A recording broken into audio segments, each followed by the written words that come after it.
Watch!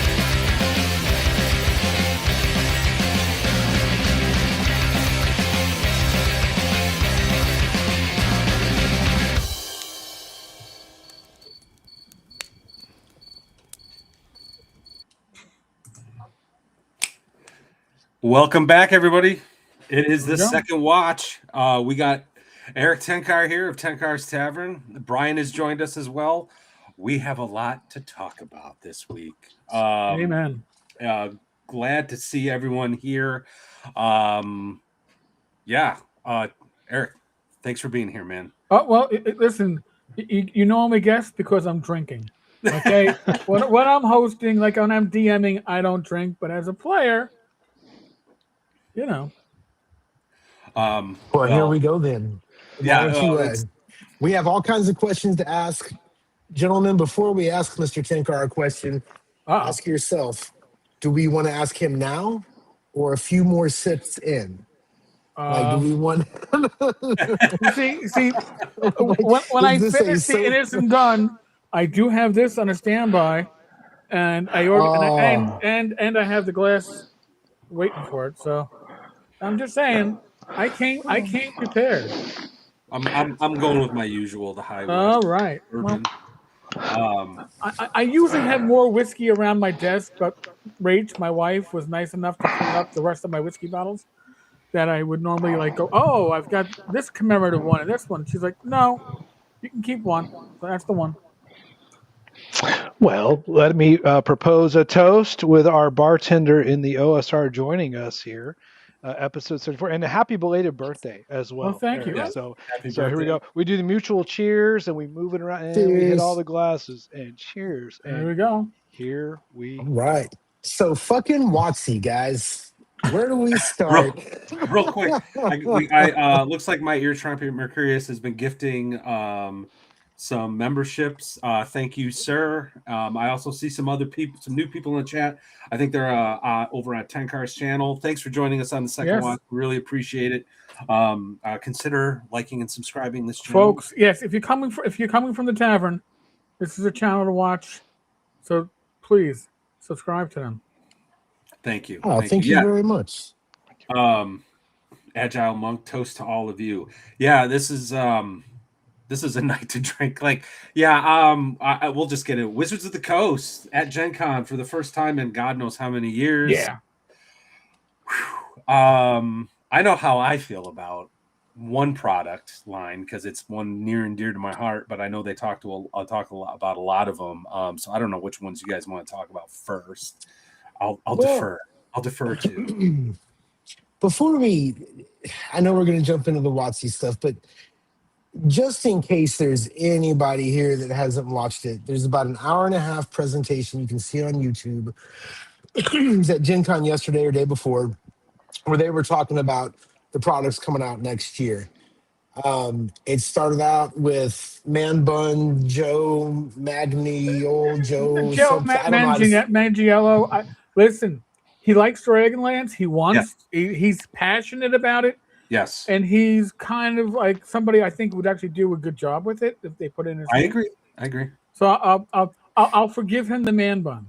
I think you know what it is I think I have it's my initial reaction to actors and D&D, but he's been around long enough, like he's proved himself, right? Shouldn't.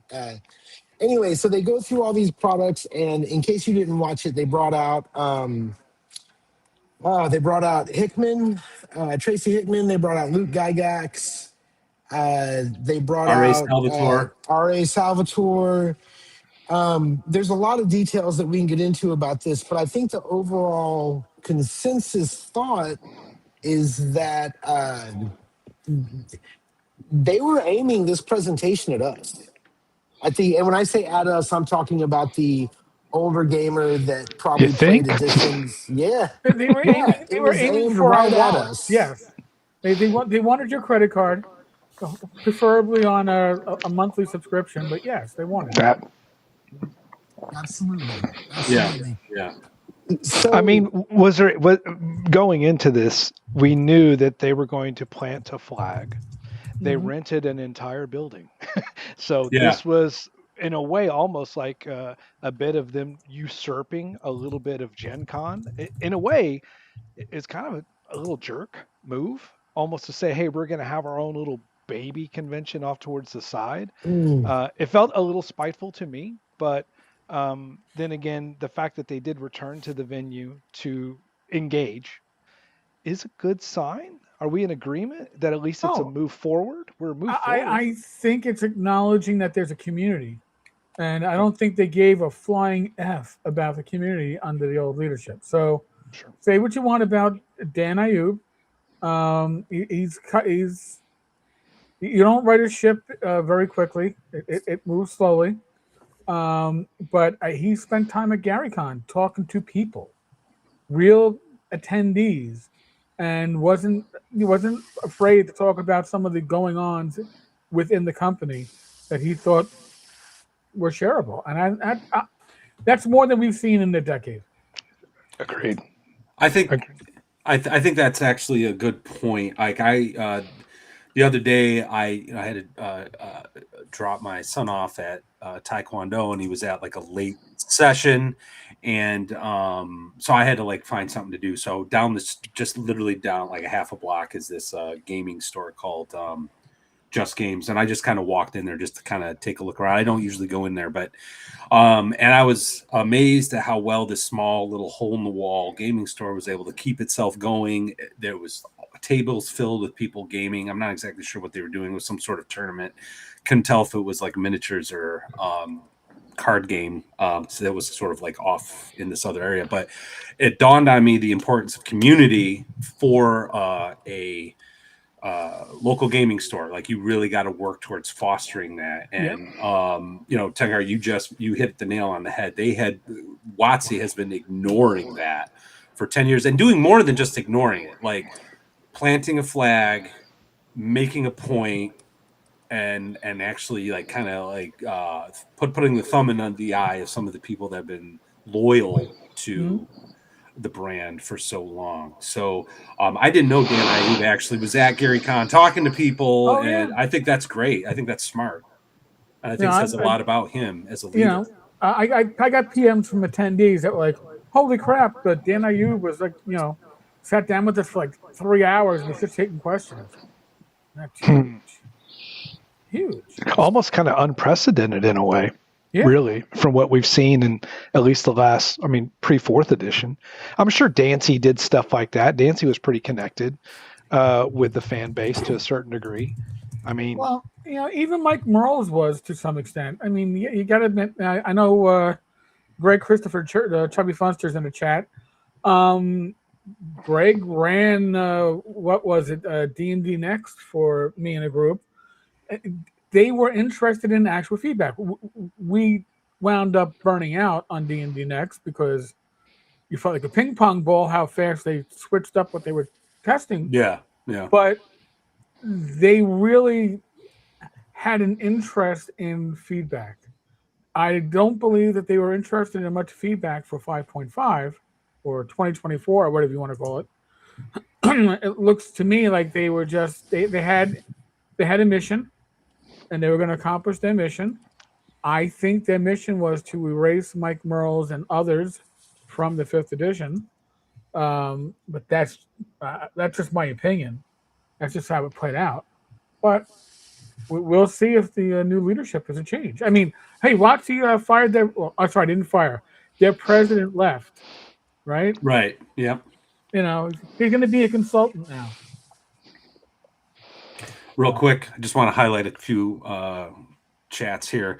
Cautiously optimistic, Advanced Fantasy Games.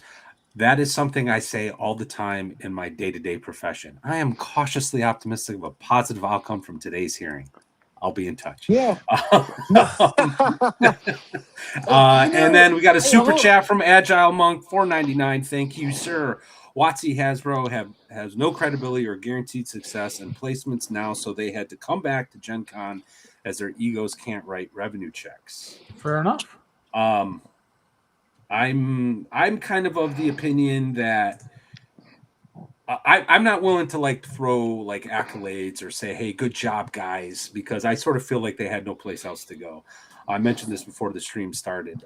They kind of like painted themselves into a corner, with the flag planting and the stuff that they've been promoting and putting out for the past 10 years just hasn't been landing because it's been catering to a minority that frankly probably doesn't have the disposable income like the grognards, have. And I don't think they had any other choice. So I'm not, how do I want to put this? I don't think this is something to like loud, like, oh, hey, great job, guys. I think this is just something to watch and see what they do. Though I'm not confident we're going to like what they do. So, but anyway, thanks for the super chat, Agile.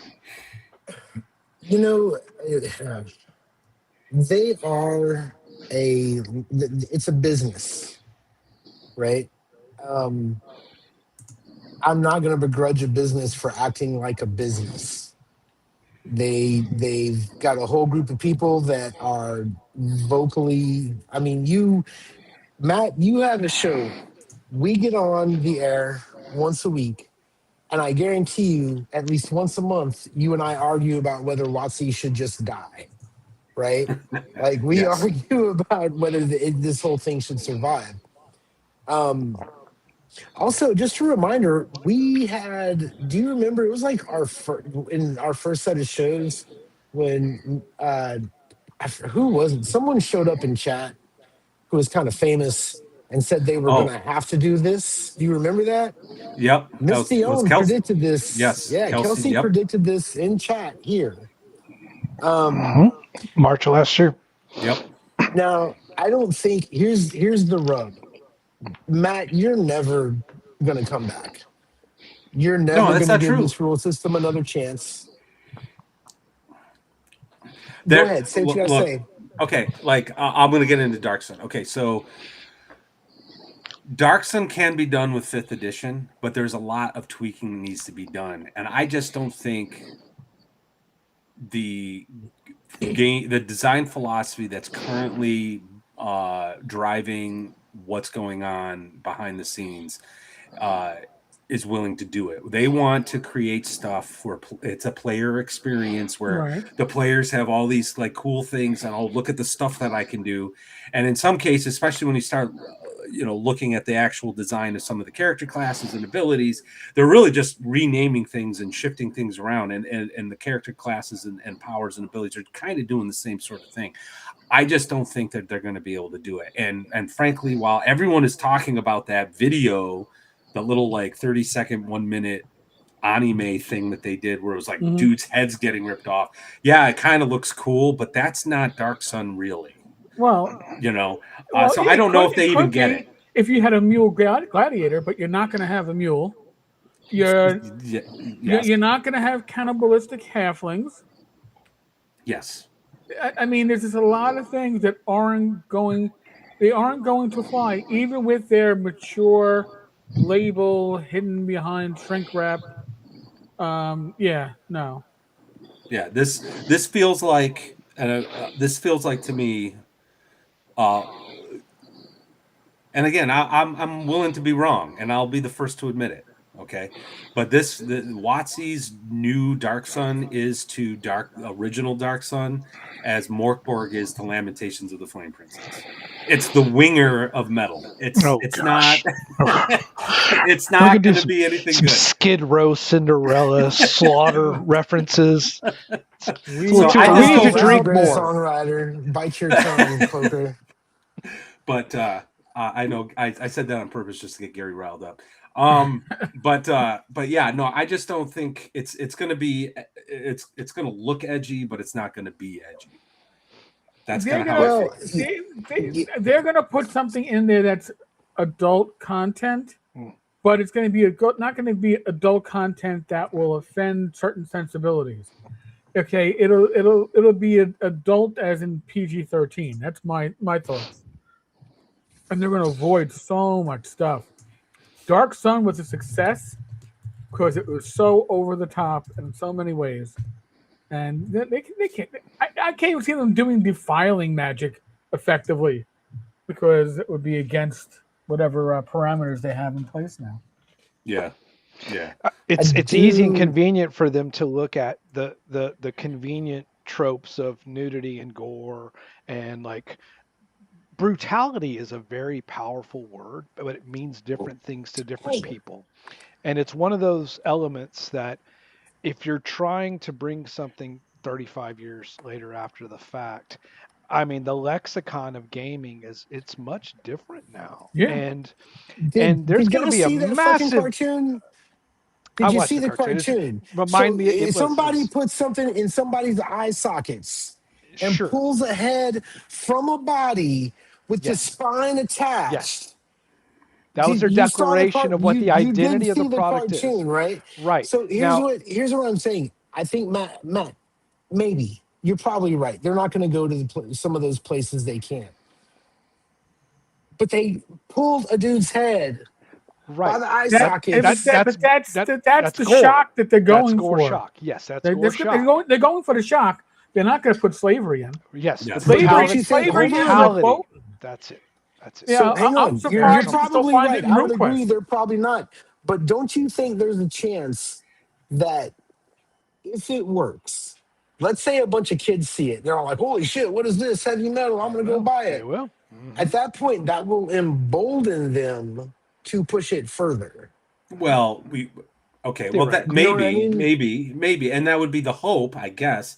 Not that I want people to be enslaved or whatever, but like in a game like that, the Dark Sun. Well, it will Dark Sun's embolden them identity to make the sort of game more like rooted. the original. I'm not trying to have slaves either, bro. You're going to have full frontal nudity before you actually see a mule character race or Yes. cannibalistic halflings or slavery depicted in it. Yes. Because those were all core parts of the setting. So if you pull them out, and by the way, I'm going to throw a little bone to Chubby Funster. If you play Shadow Dark, or if you play any OSR game, Shadow Sun is his Shadow Dark, his love letter from Dark Sun. And honestly, there I didn't even see that super chat. It's a perfect segue. There you go, Greg. We're connected like this. But it's amazing, and it's honest, and it isn't pandering. It's just a great product. Yes. This seems like it's a pandering attempt, and honestly, you got to put a label on it. That label is to make. Oh my God, I'm 17. I got to buy this. No, dude, you don't need to buy it. You probably don't. I got to say, I'm more excited about Dragonlance, and that, in retrospect, it was a horrible line of adventures, and probably a horrible line of books. But if they can bring it back under Joe Manganiello's, I don't know, stewardship, and maybe get us a live action series or whatever, I'd be happy with that. You know. So we'll get into that real quick. I just want to say thank you to Chubby for the $5 super chat. I made Shadow Sun in 2023. I haven't had a single person tell me what WotC would do a better job. The haters don't even say it. They say I am copying. I don't think you're copying. No, he's not copying. This is a love letter to a really cool setting, and I will be backing your thing. Absolutely. And hour 1, minute 1. And apparently, advertising on our show is only $5. There you go. Just kidding, Chubby. I'm just kidding, brother. Thank you. Gary. By the way, I have my Shadow Sun shirt. Oh, there you go. There you go. Thanks to Greg. Thank you. I Greg. want one black and silver. Greg, give me that one next year at North Texas. Greg gave me a big old thermos that my son likes to use. He drinks. Nice. Yes. So Gary, you said something earlier that I thought was really worth revisiting, which again, you talk about the powerful imagery that they decided to go with that kind of Kill Bill vignette anime, because we're dealing with the Akira generation plus 30 years of that whole anime love of that hyper realized gore. So yes, that gets them in the door. The question is does a product like this excite the modern generation gamer, right? Not us. Does somebody who came in only under the last 15 years look at that and say the game has changed? It revitalizes my love of the game, as it were. And I would imagine that there's probably a lot of people that had a really strong response. Here's the thing. It's not... Chubby's game is going to be better. No doubt. And quite honestly, Dark Sun 5.5 is probably not going to be that great. Like, I'm not going to play it. You know what I mean? But it's not, while it was aimed at us, I feel like it's going to be more our kids, right? Like, they're pushing things out. They know we're not coming back. But I think that maybe if they kind of look at what has lasted, what's the test of time. 30 years ago, this fucking thing was out. And now we got some dude in his office writing a love letter to it, and he's going to do great. You know what I mean?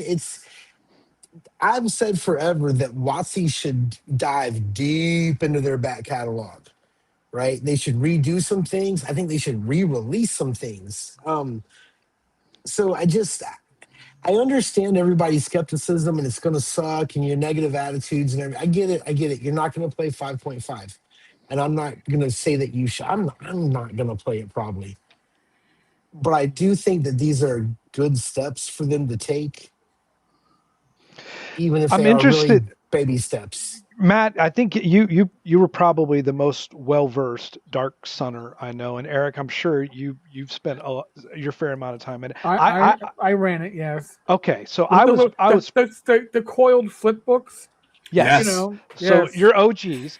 I was rooted primarily. I pushed all my poker chips in 1990 with Ravenloft Second Edition. But Okay. I'm interested for you guys that did, because I think I ran maybe 10 sessions of Dark Sun, and I just wanted to stay in Ravenloft. I wanted to stay in my lane because that's setting fragmentation, which we can talk about that a little bit later. Because setting fragmentation is what hurt TSR ultimately. But Yes, I'm interested. That's a good point. Good point. What's for you two? Because you two did so much Dark Sunning. What for you, besides we know slavery, we know cannibalistic halflings, what are the other litmuses of truth that you think will tell you whether or not this is just surface design or that they really decided to go deep? Boobies. There's boobies in it. I can't tell if there's boobies in it. You know, if even WotC right now, they can't even make Strahd truly evil, right? He's like a misunderstood. He's misunderstood. Yep. He's not really the evil you think he is. You know, if they can't handle, like I was saying before, defiling, not just it's bad magic. No, it destroys what's left of the environment. And if they can't handle the dragon sorcerers / dragon kings and treat them as truly evil, they're misunderstood. Because that's my big issue with 20, not with 2014, but with 2024 is no, they're kind of misunderstood. You know, they're really not that bad. Come on, and I don't know if they can. I don't know. How can I put it best? Do I think the new leadership at WotC wants to do it right? Yes. Do I think that the entrenched creative staff that's been there and brought us 2024 is going to toe the line? I got nothing. Dragon Kings, true evil, defiling magic. Because if I remember correctly, a lot of the whole Dark Sun aspect was based out of the what magic did to the world and how it's kind of, I guess, a parable or a metaphor for the ozone layers disappearing in 1987. It's more than just like an ecological disaster from magic, which I thought was very interesting. Mm-hmm. Like, so I got into it because I thought you know, the setting was different. It was so different from everything we saw. You know, I had a friend of mine who's really into Dragonlance, and he wanted to run a Dragonlance campaign, and we were just kind of like, what do we do? All the cool stuff has already been done. But when you dive into the actual lore, the ecological disaster came from war, as Boris of Ebe decided to lay waste to the world, and he went on a genocide and started taking out people. Some of those Dragon Kings had names like Orc Slayer, Goblin Destroyer, and just started like that's why those races don't exist. So like we're talking not just bad guys and like, oh, there's slavery. We're talking genocide. We're talking ecological disaster. We're talking all kinds of stuff. And this deep lore that actually gets really cool when you realize that the Dragon Kings may be forced to act a certain way because they're trying to keep back something else at bay. And for me as a player, you know, before you even learn all this stuff, Dark Sun is about surviving this ecological disaster, but also surviving the societies that were forced to adapt to it, which you're not going to like those societies at all. And so you're like, they actually say in the book, like paladins don't exist because the idea of self-sacrifice is just so foreign to these people. I would run lawful good slavers. They treated their slaves nicely. That's what made them lawful good. They were more like indentured servants. But that dog won't hunt. That dog won't hunt in this. No, that ain't happening. Yeah. So, yeah. By the way, I'm canceled now apparently. But anyway, real quick, I got a couple highlights. We got a super chat from Jeff at Bad News Bards. Thank you, sir. $5. Until Justice Armin and Mackenzie Darmus are fired and Chris has taken his golden parachute out, Dan Ayub will be hamstrung. I do think Dan is genuine. I have no comment on that because I don't follow that stuff that closely. But thank you, sir. You may have a point there. And I just thought this was funny. It's from Chubby. The ultimate bad guy in 5.5e Dark Sun will be an aggressive misgenderer. Thank you, sir. Proving once again that his version is going to be better. Right? Like Chubby's game is going to be better. Flat out. It's going to be more true to the thing. This is hard. If we're talking we got another real quick. I'm sorry. We got another super chat that came in. $5 from Dan. Thank you, sir. Our companion member. Dark Sun themes WotC won't touch. Slavery, oppression, environmental grape. We'll just say cannibalism, wanton slaughter, genocide, forced breeding, genocide. He said it twice. Racism. Well, yes. Yes, you're right. You're absolutely right. So if those elements, let's take that one super chat there for a moment. If those elements are not somewhere ingrained or at least intimated in the lore, we consider this to then just be a veneer. It's just a veneer setting on a vanilla system. That's all it's going to be. That's all any of these things are going to be. Yeah. Like I'm going to tell you honestly that I have more hope. Do you remember? What's up, man? Good to see you. Hey, Carl. Do you remember, I was thinking a couple days ago, maybe a little bit longer, they announced the Vampire, the Masquerade, whatever, on D&D Beyond? Yeah. Right? Yeah. I feel like things like that and the Star Wars thing, which I assume is going to be a lot like that, I think those are probably going to have more impact than these big announcements that we got the other day. You know, Greyhawk, they fucked that up. Dark Sun, the conversation we're having here, everybody knows it can't be what it was. It just can't. They can't do it. And as optimistic as I am by everything that happened, I am optimistic. It's a step. Well, you know what I mean? It's a step. Okay. I don't know exactly how to articulate this because I kind of disagree with that. I think. Of course you do. Yeah, well, no, it's no. I think the original settings were based on these great stories of adventure, pulp, sword and sorcery, fantasy, even Dragonlance, which was high fantasy with their story arcs. I know some people have problems with what Hickman ended up doing with the line, whatever, but all that stuff was aspirational. All that stuff was inspirational, and people wanted to be those characters and make their own characters. And I submit to you, I think there is an undercurrent in our culture that desperately wants it. And I think if WotC would just trust the source material, you'd have guys like me coming back. But they're not going to. But that would mean getting rid of the disclaimer, and then they haven't gotten rid of the disclaimer. Yeah. That's true. I'm just, and by the way, if anybody remembers the disclaimer, when it was written, it was full of typos. Didn't know the name of the actual IP. It misspelled Dungeons and Dragons. So it was done on a holiday weekend, probably by an intern under very strict and quick instructions before they fixed it. But it's done its course, and people go, Tenkar is one of these goddamn dreadnoughts, and he listen. You judge the past by the past. You judge the present by the present. You can go back and judge any culture by today's standards, and it's going to fail.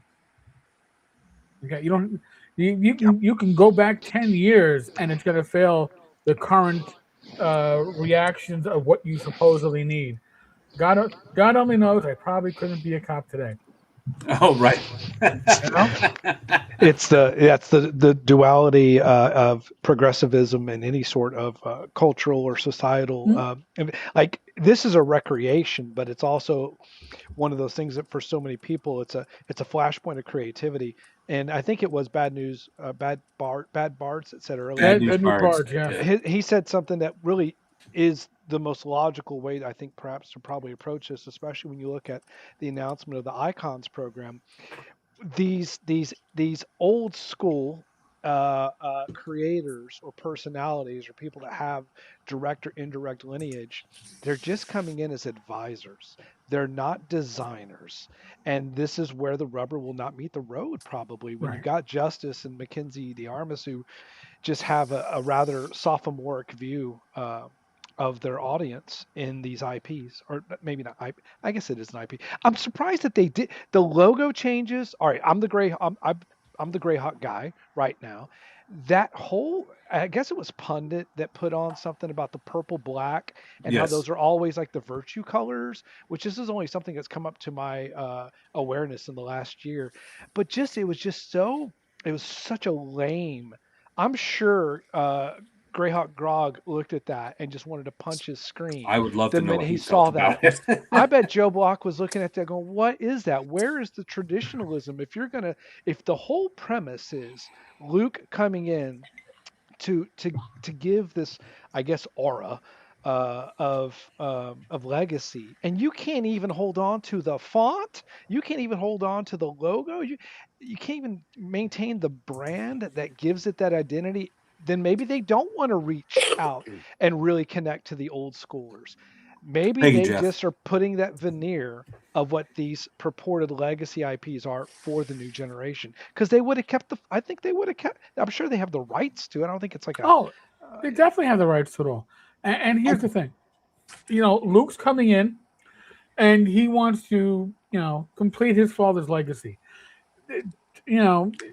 The inference there is that he has some of his father's works that were never finished, and then he's going to finish them. But we don't know that. Right. There's a lot of stuff that you could infer stuff from, and if you've ever done anything corporate or political, my position for a while in the NYPD was a little political. That double speak of it can be interpreted one of two ways is the way to go if you're trying to not commit to anything. So it's going to be interesting to see. Now, again, I have probably the most hope with Greyhawk if Luke's involvement is anything more than just a figurehead. I really want to hope for Dragonlance, because I love to see a live action series come out of that. And Joe Manganiello, who was pretty much thrown to the side by WotC prior, is now back in the fold. I have a little bit of hope. Dark Sun, my hope is that it drives future people to Chubby's Shadow Spot game in Kickstarter. I hope it raises a little awareness for the alternatives, because they're not going to do well. I don't think. Greg's advantage is not just obviously in striking literally while the iron is hot and coming out in September, but because the chassis of Shadow Dark is so beloved. It's that little extra, that little bit of adrenaline to help his project really take on a new level of awareness just by virtue of people going in and typing and Googling anything related to Dark Sun and coming across his work. Oh, this is connected to Shadow Dark. Let's just do this. Real quick, $2 super chat from Bad News Bars. Did you notice the colors of the Greyhawk title? Yeah, we were just kind of talking about that. Also, thank you for your increased membership to companion level. Thank you, sir. as always, Jeff. We appreciate it. I think Brian, check your Discord. Yeah, well, Sorry. it's gonna take a minute. All right, I'm like in the middle of. I can't change his. I'll get to it tomorrow. Okay, I can. I'll get in there. Where's he? All right. No, I'm telling DM Cloaker, check your Discord. Oh, you're Okay. good. Oh, Yeah. oh. All right, I'm on it. What was I going to say? Oh yeah, it's stuff like that where you have to look behind that double speak. You have to look between the lines here. They're looking at these. They're going back to these old IPs to try to bring us back, but I just the logo. What I saw in that Dark Sun video, I'm just not confident. Where I am confident, and I did want to come back to this, is Dragonlance. That is such a beloved IP. Yes. And Joe Manganiello is like just loves it. Like when he was talking about how he like stole books to that was me. Like I'd go into Walden's books, and everybody remembers Walden's books. I would go into Walden's books, like do this, and then, and I was doing the same thing. And how old were you when you were doing that? Oh, I was like 12, 13. Okay, see, I was stealing porno mags at that age, but if because I couldn't buy them legally, so I'm just saying. One of the things I was gonna mention earlier, when we were talking about Dark Sun, is that I really wish they wouldn't have done Dark Sun, because there's no way they can not helping Brian. Does not whatever you just did is not helping at all. I'm working on it. All right, stand by. So I wish they wouldn't have put Dark Sun in there, because they can't do it. Dragonlance is perfect. They can do Dragonlance. There's not. Yeah. They I can don't do a remember reboot. a lot. You don't have to fix Dragonlance, although Watchy tried to, but you don't have to fix Dragonlance because it's not offensive. What are you gonna? What a Tinker Gnome's gonna be offensive? Oh my God! Tasselhoff has stolen something else from somebody. How offensive is that? It's not. There is that. In fact, that's not. It's not even PG-13. It's just PG. In my opinion. Right. So I think Dragonlance is fine. Greyhawk, they screwed the pooch on that, because it's one of the oldest settings, and not only, which means it's the oldest players with that. The older players are the ones tending towards the whole OSR thing, and they went and did. Here we go. I'm gonna have to pour drink number 2 now. I can't let him. I gotta break this out. And by the way, this was bought for me by one of my original gamers from my high school and college group. He had to come over and deliver it in person for Christmas. It is actually a very, very nice. So I will pour it on screen, so it's all official. Hold on. Welcome to the second watch. There you go. Again, welcome to folks, second watch. if I'm hosting a live stream, you will not see this. If I am DMing a game, you will not see this. But if you see me at a con and I'm at the bar, you will definitely see this. We actually have a Rumble rant at PS Caglione 3. Thank you, sir.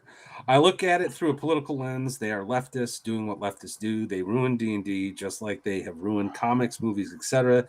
They can't serve us, and we don't need them to. Well, I was actually thinking about this earlier today. IPs that are captured by their medium, like comics, like movies, like books and all that, can be undermined and quote-unquote ruined, but role-playing games are so analog and so connected to the individual tables, whoever they are, can never really control them. So Watsky can do whatever the heck they want to do, but they can't control your table. So, but thank you for the Rumble rant, sir. Appreciate it. And so I'm much more positive on this than you guys are, I think. Here's the thing. I don't think that Dark Sun is going to be great. I don't think that WotC can really push it to the places it needs to be pushed. And I think they probably went too far. But I think Dragonlance is possible. I think Greyhawk, whatever. Here's the thing. Luke Did you seems just to be the whatever one. Greyhawk? I did. I've never played in Greyhawk, dude. I could give a shit. Okay. I've never played in Greyhawk. I don't care. My heart be still. Sorry. I'm glad they labeled it the season of sword and sorcery. That was at least a little. I'm like, okay, at least you're giving it a little bit more, not the super heroic fantasy. And the comment was made that they ruined everything and they can't. By the way, thanks Rumble for making it political. I always. Well, it is though. I mean, that's why they chose the colors for Greyhawk. I think it's. I'm gonna tell you the truth, man. Can't disagree with that. It probably is, but I don't think I care. Well, I that's think fine. that's That's just. I'm just saying that's who they are now.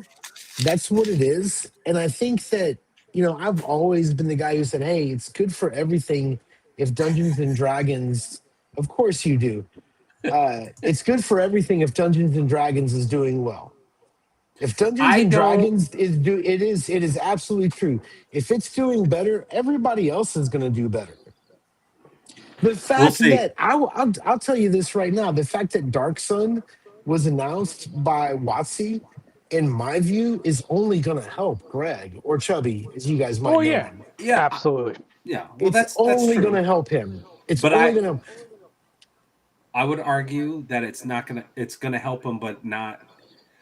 How do I want to put this? That product to me is as a foregone conclusion is going to be successful. Everyone has been dying for something like that. You know what I mean? And he's already proven his chops. Had he done that 2 years ago, iffy, right? Because no one really knows who he is. But now everyone knows who he is. Right, and it's the revised Shadow Sun, by the way. So if Yeah. Shadow Sun out It's there, been out for a while. You can go get it. So I'm just not. I think 10 years ago that argument would hold. 20 years ago that argument would hold. I don't know with digital media, print on demand, self-publishing, all these opportunities that are out there. I'm not sure if that conventional wisdom holds anymore. I'm willing to be wrong, so we'll see. But I just don't know. I just don't know. I just don't see it. Greg's going to have a big advantage around April, probably of next year, maybe May, definitely by summer. Once Dark Sun is out in the wild and being looked at, and eventually the counterbalance, the masses leave it and they see that it isn't what they want. He will actually probably have a resurgence of sales probably about a year from now. Yeah. Once people start doing the comparisons, and that will be a wonderful boon for him. Is there? I guess listening to some of the consternation, Gary, I do agree with you. I think whenever there is this much momentum of effort and awareness, when you see the general trades reporting on all of this that's going on regarding WotC's presence at Gen Con, it is good for the hobby. I think for the regular gamer coming in, there's a lot of stuff to be excited about. We're looking at it probably, of course, with some wisdom and some framework and having been burned. But if we were in our early 20s and we've been playing 5 or 8 years of 2014 or even some of 2024, I think that we would be excited about some of this stuff. We don't know enough about it to be frustrated or disappointed with it. We don't have yet the experiences to draw it comparatively to things that we've done before. These are adventurous, big steps, almost in a way to where it almost seems like it could almost be set up to failure, to be honest with you, with a rated R WotC product. But I think that there is going to be a generation of gamers that are going to really come in to this most recent proclamation of WotC trying to establish or reestablish some heritage.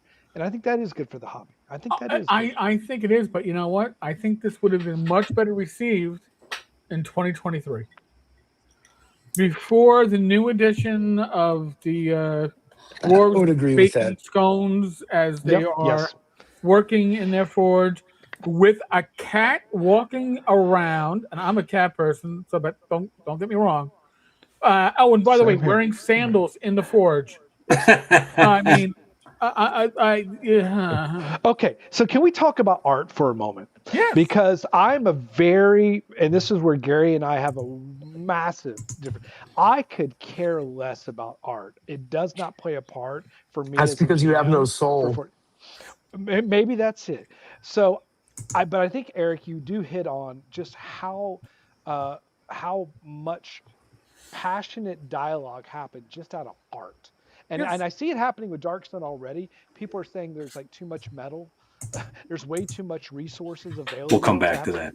Okay. So it's crazy because to your point, that art just drove a massive wedge between the traditionalist and the modernist to where it just became even more pronounced. How do you come back from that if you are WotC trying to make a good faith effort? If you're doing a Dark Sun player's handbook, I mean, they're doing a custom Dark Sun player's handbook 5.5e. Does the art help heal some wounds? The art that they're showing, the art that they're showing is shock value.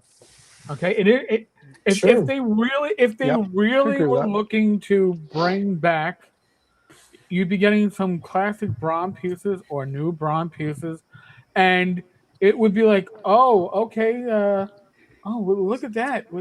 They're not using steel or steel is like magic in Dark Sun. And that, Yeah. you know, I mean, if you lose out on that, you lose out on a lot. And if you're looking to bring back the grognards, the old timers, those that know the original, that's what you look at.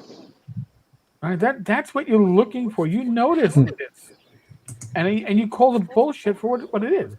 But yes, If they had done a single Brahms splash page to start off the presentation, do you think that? Okay. you would have had people Freaking out, Change yeah. the whole thing. Change the whole game. They would have been 13-year-olds with their first I don't know, National Yep. Enquirer and the Succubus from the month's manual, and they would have been I like, will say, That's all they had to do. One piece of that's Brahms all just they had splash. to do. Yeah. But they didn't do that. especially with Dark Sun. Like Dark Sun is, I think, the thing that artist is.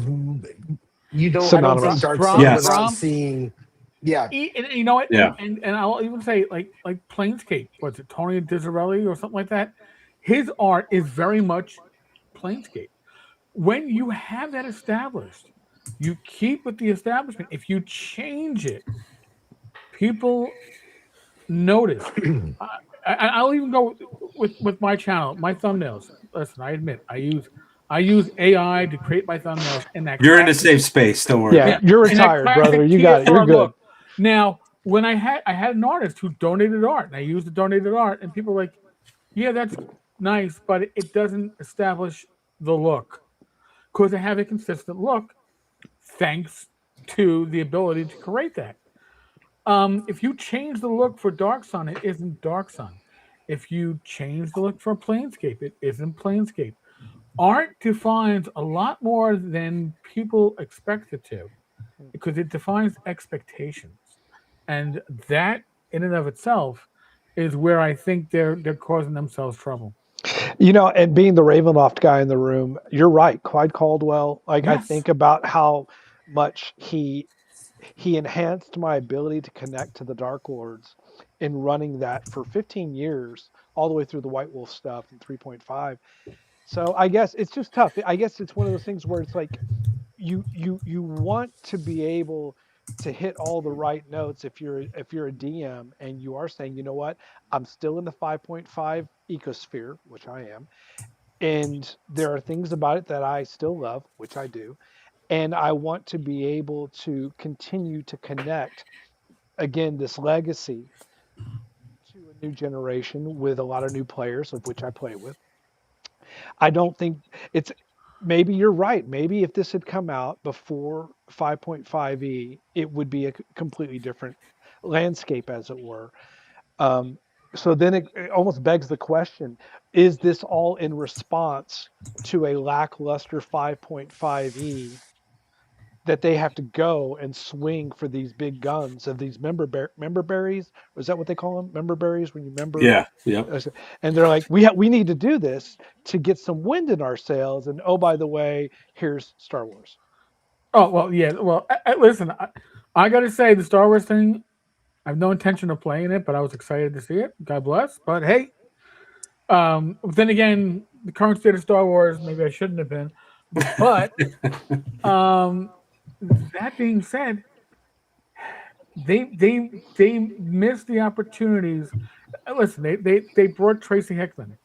That was nostalgia for everybody, right? We can go, hey, that's the original. Oh, they brought in R.A. Salvatore, who apparently told a story he's already told. But with his Boston accent, I can't do a Boston accent, but God bless him.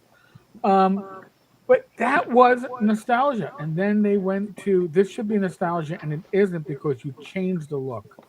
Yeah. And that doesn't play well if you're trying to sell to the people with the deepest wallets. I gotta say, Yeah. I'm 59. I might be retired. I still spend way too much on Kickstarter and Backer Kit. And by the way, shout out to Professor DM. F you. I had to back your damn thing, and I had to get those damn dice. And yes, it's powered by Shadow Dark, so I'm sure I'll love it. But honestly, I mean, when you think about it, they missed. They swung hard, but they didn't hit the home runs. And that's a shame because they had the potential. And by the way, R.A. Salvatore, I don't know why he was there because Yeah. The quads Drift Sword and blah blah blah. Yeah. I make up a name on the spot. Drift to Aiden. Yeah. Real quick, I just want to catch a couple things. Paladin Forge, hey man, thanks for becoming a member. I'll get you squared away on the Discord soon. I'm on it. And then Buck99 from Flint, good to see you, buddy. Put this in the tip jar on the bar. Thank you, sir. We appreciate it. And serious question from Chubby. The moons must be aligned. Does it matter that they can't write a worth a damn if they make the books look pretty? Well, this goes towards, I think. I'm going to say something. My name's on the tag. I'm going to say something tonight. All right, go ahead. All right. Fine. When it comes to role-playing games, the art is almost as important as the writing, flat out. Especially the big commercial ones. Cloaker, you obviously not disagree. You have a condition. But he's it not does matter. Entirely wrong. He's partially wrong. It does matter. It matters a lot. It matters sort of. No, you dumb. No, go ahead. Say your piece. I hate all of you. It matters so much because it's both sides. You're taking in this information about how to the mechanics of the game, this sort of right brain stuff, while your left brain is checking out this art and it's putting everything together, and it becomes one and the same. We all just agreed that Dark Sun wasn't shit without that original artist, right? Yep. So we've got to look. There are a couple games where the mechanics might be great, but I don't like looking at the fucking book. It's that simple. The book's so ugly, I don't want to look at it enough to be able to play it. Morkborg. Yes. Sorry. Listen, Morkborg. It's an art piece. I can't read it. Yeah, it's not functional. I don't appreciate the art. I appreciate the look. It looks cool, but cool doesn't make it usable, and it's not usable. I want to just highlight my boy Wibbs. Oh gosh, here we go.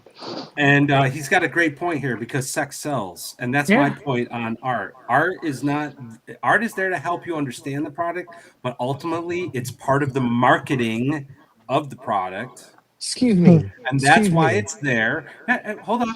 I let you speak, The bro. idea Can I that get you're in going to there? put the word just in the same sentence with titties Yes. is fucking Yeah. stupid. That's right. They've That's right. just. It is there to sell It's a just a product. fad. Don't get me wrong. Sorry. There are times where some of the stuff that gets into an RPG product, I think, transcends, right, and actually touches upon the beautiful and the good. That's why we're talking about Clyde Caldwell, Braun. We talk about these Right. classic artists. They are classic artists, but this is going to piss off a lot of people out there. But a lot of the artists out there in the industry aren't doing that. They're doing something a little less than that. They're illustrators. It's good stuff, but you're there. You're part of the marketing team. You are not the product. And I take umbrage on the idea that the author of and designer of a product is somehow subservient to the artist, and that's why we have to do X, Y, and Z. But that's why I'm kind of in between the two.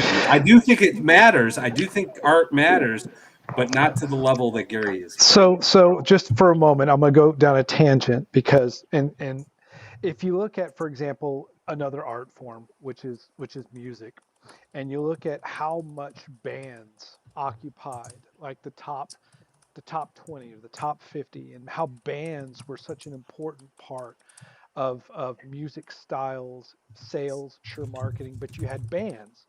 If you look now over the last, I guess, 15 years, the majority of top 20 is just names. Why? It became too expensive to pay all the band members. There was a lot of friction. It's easier to hire songwriters to come in and do something for someone who's just a name.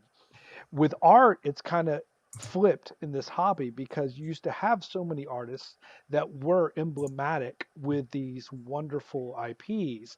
Now, if you think about at least the last 15 years, but probably you could go back even to WotC's initial iterations, what artists are truly synonymous anymore with a product to such a degree to where they are the Brahms, they are the Caldwells, they are the Parkinsons of right now of gaming as it is.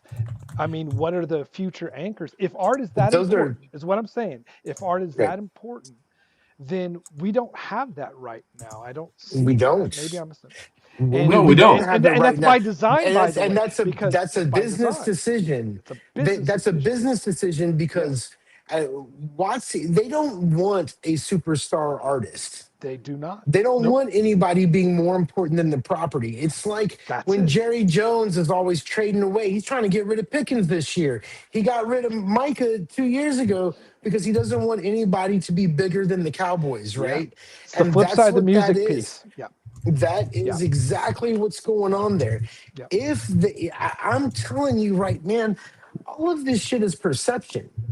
What it is WotC has done things that stirred up a certain group of people, and they've never corrected. And every time they try to correct, they do it wrong because of the way their business is set up. If they would have done this Dark Sun presentation, and like we said before, showed one Brahms splash, right? We'd be having a whole different conversation. Oh, definitely. We would certainly, because So to it say would the art isn't redefine it. important is ridiculous, Brian. Well, no, but by the same Brian, can you? token, if we're talking looking at it art through an OSR prism, right, and carrying the torch of that, and of course we have the bartender of the OSR here, right here, so there's no one more qualified to probably look at this. We don't have artists that are carrying the hobby Yeah, the way that you it's not don't happening. have an Elmore, you don't have a Clyde Caldwell, you don't have a Don't have Brom, you that don't have right any of these people. You have interchangeable Magic the Gathering artists. Because that's Absolutely. what they want. That's You know, what they and want. and literally, and by the way, we mentioned AI before, right? Artists that used AI in some of their what was that the Giants freaking won a year or two ago, where Mhm. the giant had an extra finger or something like that. It's like, yeah, you were using AI in your process, folks. Let's be honest with you. I'm going to just call this now. At some point, when WotC integrates AI into the process, because they are going to do so, you know that because Hasbro talks so highly of AI. Mhm. Okay, when they do so, it is going to be moral AI. And what do I mean by moral AI? They're going to tell you it's based upon work that we own. It's based upon the adventures and 1E, 2E, BX, Expect Me, Dungeon Magazine, Dragon Magazine, anything that we've published. This is what it's built upon. The artwork, it's built upon Caldwell, Elmore, Brom, yada, yada, yada, artists that we own the rights to. So we didn't like send it across the internet scraping.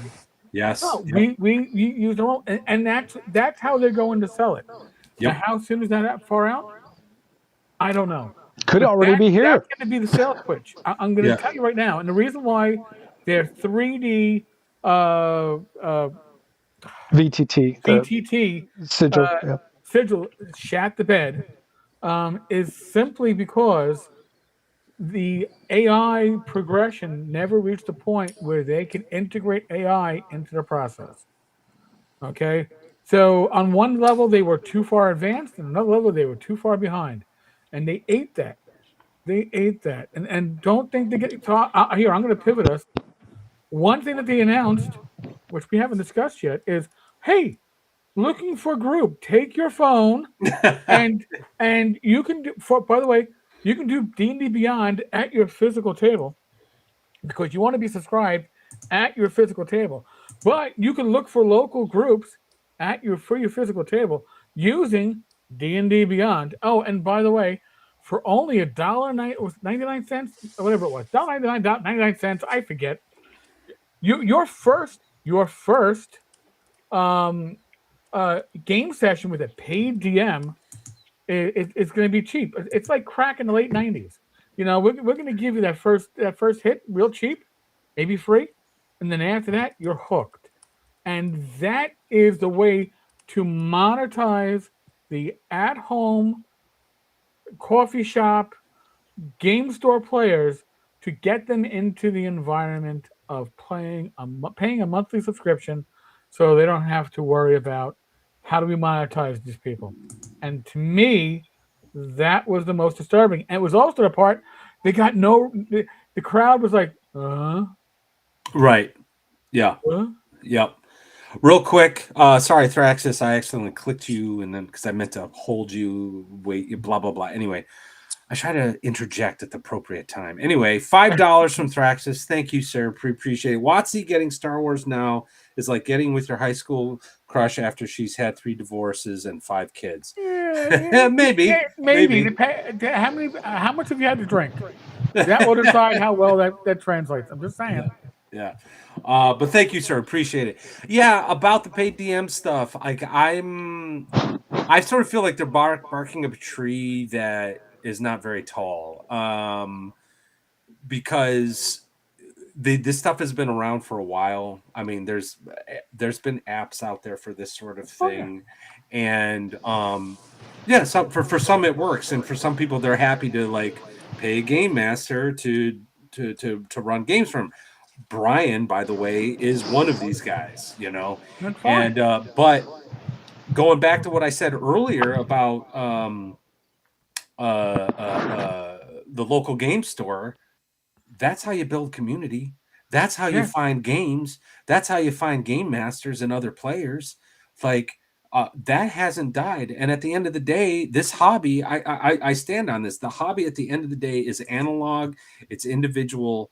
I don't know where this is going to end up going. And I just saw my chat light up with a bunch of greens. Hold on a second. Dan gifted 10 membership level companion. Holy crap, sir. Thank you very much. So we got a bunch of people who just became companions of the second watch. Thank you so much. If you're on our Discord, please message me so I can get you adjusted for the next 30 days. You'll be able to be part of our private conversations about what we're doing. You can give us ideas on who to talk to, topics to chat about, debate about, get drunk and yell at each other about. So make sure you, if you're not on the Discord, get on the Discord and then reach out to me so I know who you are. Some of you, not going to name names, insist on having different handles depending on what social media app you're on, and it drives me crazy. So, but please let me know. Too. But listen, I'm Tenkar everywhere, but I'm just saying. Yeah, I'm Lord Mattius everywhere. The blue, the black mage with the hat and the sword. You know it's me. But anyway, thank you so much, Dan. Thank you, man. Dan is awesome, by the way. So Dan, cheers. He's a hell of a game Absolutely. master too. Real quick plug: Erudite DM, a good friend of the channel, a good friend of ours. He does a live stream on Monday nights where he graciously has game masters run games for him. And I've run some Lamentations there. He's run some Shadow Dark. Chubby's been there, but Dan has been running a fantastic Hyperborea game. And my character is still alive. Anyway, God bless you. Thank you, Dan. Thank you very much, sir. But yeah, I don't think this whatever. Like, I get why they did it. Like, from on paper, from a business perspective, it makes sense to do that. But I just don't know if it's going to be what they think it's going to be. You know, they're recurring subscriptions, and by the way, Lord Mattius has memberships. As you can see, I have memberships. Thank you to my ear trumpet. He's always a great person to throw stuff in during the live streams. But it's recurring. You know, when you have people that have recurring memberships, it allows you to budget. yeah. WotC wants those recurring memberships, and they want it whether you're digital or physical. All right. And by the way, one thing I noticed, I don't know if you saw this, they're selling like D&D branded soap. And Wait, what you what? get, they're selling D&D branded soap. And if you that's never going to sell. But you get free digital dice with the purchase. It's right here. Now, honestly, you could give me free physical dice in a bar of soap because as the soap wears down, the dice are there, right? I'd probably buy that shit. But It's you're great. giving me It's made with dragon's blood. It's oh my god, it smells so dragony. It's so digital dice are only useful on D&D Beyond. That's what they're telling you. Oh, and by the way, anybody who pre-ordered 2024 for the digital dragon for the VTT, I'm going to do a visual for you. That's what happened to you. Yep. Okay. Yep. You went in, and listen. I love YouTube. I love Netflix. Most of my viewing is on YouTube, but you know, Netflix and Disney and Amazon Prime. But you don't own anything. They can take it away from you. Well, guess what? Your digital dragon, your digital red dragon, it ain't worth shit. Just absolutely. And I was actually curious how deep into that streaming, because I haven't used D&D Beyond. So how deep into that streaming mode are they right now? Like, if I have a membership, do I still have to buy books or what? Oh yeah, you gotta buy now. Before, I don't know if they changed this back. There was a big pushback. If you are on D&D Beyond, you could buy specific parts of a book. Like if you only wanted, like, I don't know, certain feats, you could pay like 99 cents so it would appear on your character sheet and do whatever. And then they pulled that. Because again, you don't own anything unless you own it physically, folks. And you'll be happy about it. Yeah. Or if you have a PDF, okay? PDF is almost physical because it's on your hard drive. But when you own things through D&D Beyond, you own what they give you. And if they revise something, my understanding is when they initially were revising in 2024, they were wiping out all the 2014 stuff until the pushback was like, whoa, wait a second, I'm not moving to 2024. They're like, oh, I guess we got to keep that separate rule set. Yeah, no, I mean, physical books are a thing. PDFs are a thing, but you don't get a PDF with D&D Beyond. You get it through their interface, so you don't own Diddly Squat. Y'all can give me a hard time that I actually have the soap when Erik mentioned it. It's okay. Y'all can say, man, Brian, you're such a filthy beast. The problem is that none of us were surprised Like when you pulled that up, I was like, well, of course he course fucking But did you? has But it. here, did you You claim know? your digital dice? Did you get your digital I dice? already had it. It was kind of a ripoff. It Well, turns out I you already know, had the dice. So I they was like, what? see, look at that. They should be giving you unique digital dice, not digital dice that you could already purchase separately. They should be, oh wow, you get the manly orc smell, right? And I'm using the I manly, think and that I was got my North manly Texas. orc I think dice. that was North Texas, probably Saturday night. That was probably You manly, know, well, manly orc smell.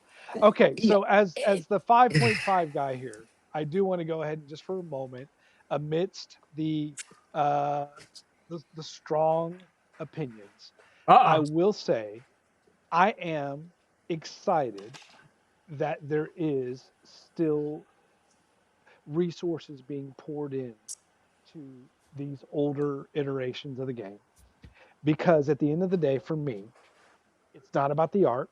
I don't need the art to run a good game. For me, it's not about the lore. I know where to go get the lore. For me, I do the whole OSR subversive guerrilla warfare already with 5e, to where people are like, these whole processes that you're doing, what is this? I recently posted on the WotC Discord about a 5.5e game that I'm going to run. And I put in a lot of the Matt Finch's OSR primer oh yeah, information, and I use that to kind of filter out to see how many people are willing to come in and play my 5.5e higher mortality setting. And I'm getting a lot of questions. There's people that are out there in the 5e ecosphere that are still open to this. And I think that if there are a few of us dyed in the wool playing for the last 44 years right. that is willing to still go out there into this territory and start sourcing them, I can eventually bring these people to Chubby's products. I can Oh, eventually bring definitely. these people. So I'm still out there into the 5e land. No, and I would never say otherwise. Listen, I would guesstimate that on my video on my channel, probably 10-15% of my regular viewers are 5e players That's great. that want old school procedures. So I put out the Tavern's Handbook, which again, I'm going to say the evil word, AI. I used AI to go through my own videos and put the best parts of my videos. How moral. Very moral. Yeah, That's very I know. moral. But you're also giving it away. I'm giving it away for free. Under That's what I'm Creative saying, Commons, right? share and share Yeah. like do with it as you will, pretty much. But the thing is, I know people that are playing 5e are porting some of those procedures in because they're usable in 5e. Especially 5e as written in 2014. If you're running the basic rules for 5e, they're certainly portable because the bloat and when I talk about bloat, that's any system. AD&D bloated with Unearthed Arcana, 2e bloated with all the goddamn complete handbooks. There's bloat to all of these systems the longer they go on. Probably the best thing that happened to BX D&D is it only lasted for 2 years. It didn't have a chance to bloat. But This isn't bloat though. This is good bloat. This is the arms and equipment guy. Before we go down this tangent, I just want to say real quick, because Tenkar, I know you're putting out this guide for free. Yep. You've been killing it with your videos, Thank the you. OSR videos. They've just been fantastic. I have a gaming group that is, they were raised during the Hickman Revolution, so they're all about story arcs and all this other stuff. So when I introduced Gods of the Forbidden North, this campaign about 1.5 years ago, and I'm not doing any of that crap. You guys have to I constantly a problem happens and they fumble, and then you put out a video and I'm like that actually addresses that problem.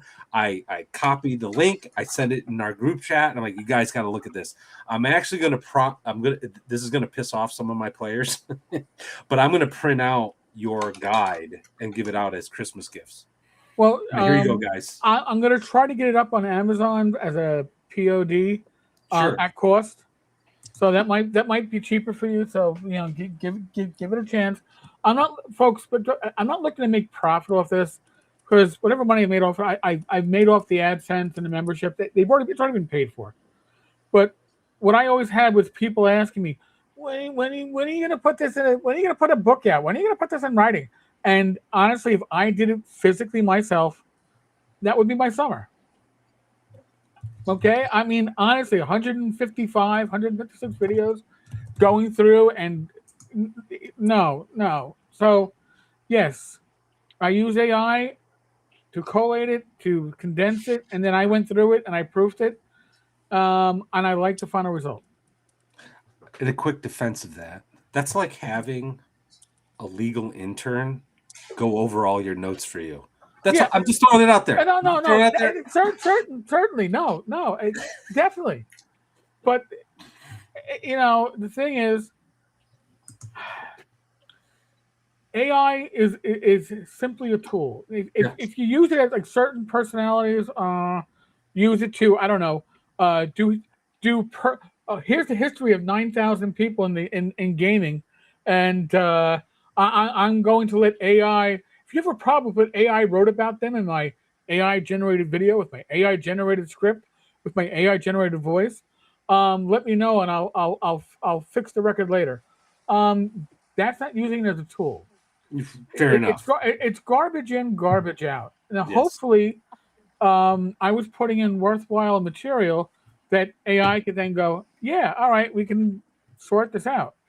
My next project is to use AI to go through my 15 years of blog posting to pull out my gaming material that I haven't looked at in, I don't know, over a decade, and then it can pull it out, and then I can convert it to BX, and I'll be happy. That's a good idea. I've been messing around with AI. My ChatGPT subscription has been one of the best investments because I honestly feel like I have a personal assistant, and I just speak into. I have like I dictate, right? And I just like talk and blah blah blah blah blah, and then I send it to ChatGPT that like formats it for me, and then I collate it, or not collate, but like review it, edit it, and stuff like that. I just think it's great, and I think AI is the way of the future, but that's because you welcome our new overlords, our new overseers. Because I don't think it's going to be the doom and gloom that you guys are talking about. Anyway, we're not here to talk about and gloom. You think we're not here to talk I about think that. it's just going to slowly just steal our soul until we're almost human. That's all. Wait. You have a soul? Like we have souls? I didn't even know I that. do. It's a new thing I'm discovering. It's been a thing. Yeah. Agile Monk put a super chat. It's labeled paired, so I actually think it's over at Tenkars, but I didn't want to put it out there real quick. Erik is bringing back how to play and run the game back to all versions of D&D or TTRPG. Yes, and this is why I say he's killing it, because and this is something I did want to mention. Mm-hmm. I'll have a thought about an OSR concept and how to run whites, for example, or 3D6 down the line. That was actually one of the more successful videos I've had recently. And I'll just kind of mutter to myself as I'm walking my dog about X, Y, and Z. And then you'll put out a video and you summarize it, crystallize it succinctly.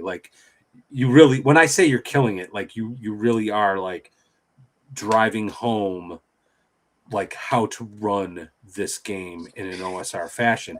And my question to you is, yes, why do you think this wasn't actually in the earlier how-to manuals, the DM's guide, the player's guide? Because D&D, when it comes to white box, when it comes to Holmes, when it comes to Moldvay, there was a progression going on there.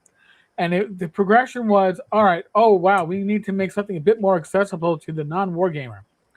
And then you got Holmes. But Holmes had another agenda. Holmes was, oh, no, we're sending you to AD&D. So, but by the way, AD&D has not been written yet. So we don't really know what we're sending you to. But this is the general direction we're sending you to. And then Moldvay got closer. And Moldvay... Cook and Marsh, BX is it's a complete system, which Holmes does not. But there still was an assumption that you were going to be brought into the game by another gamer. And if you're brought into anything by somebody already in it, and I will talk, I'm going to throw myself back a bit here. Became a cop in 90. I got sworn in 96, hit the streets in 97. Your training officer is going to teach you what they believe is the way things should work. Doesn't necessarily mean it's the way things work or the way you should be doing it, but that's how you're going to be taught. And it's the same thing with BX. There's a lot of things that are assumed but not spelled out. I will give Frank a lot of credit with Beckme. I think Beckme dropped the ball when it comes to thieves, stretched it out far too long. A few other issues with Beckme, but Frank and the crew that he put together did an amazing intro to Dungeons and Dragons. That red box, Frank's red box, is very special because so many people said, I got the red box and I learned how to play. Okay, I learned from that. So that's huge. That was great. I just went back and was rereading the Red Players book and I played through it and all. And then when I went to try to reference rules in the Red book, I gave up because I'm not saying it's you have to go to the organized blue well. book. You have to go to the blue book. I'm not saying that. Listen, you have to remember the mindset of early D&D.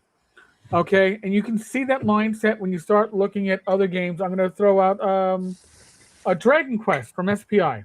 Okay, you look at Dragon Quest from SPI, and what is it? Every section is numbered 4.2.1.0. Yeah, because it's being written by a company that knew war games. Now, D&D was written by a company that understood war games. That was Gary's root to this whole thing. Yep.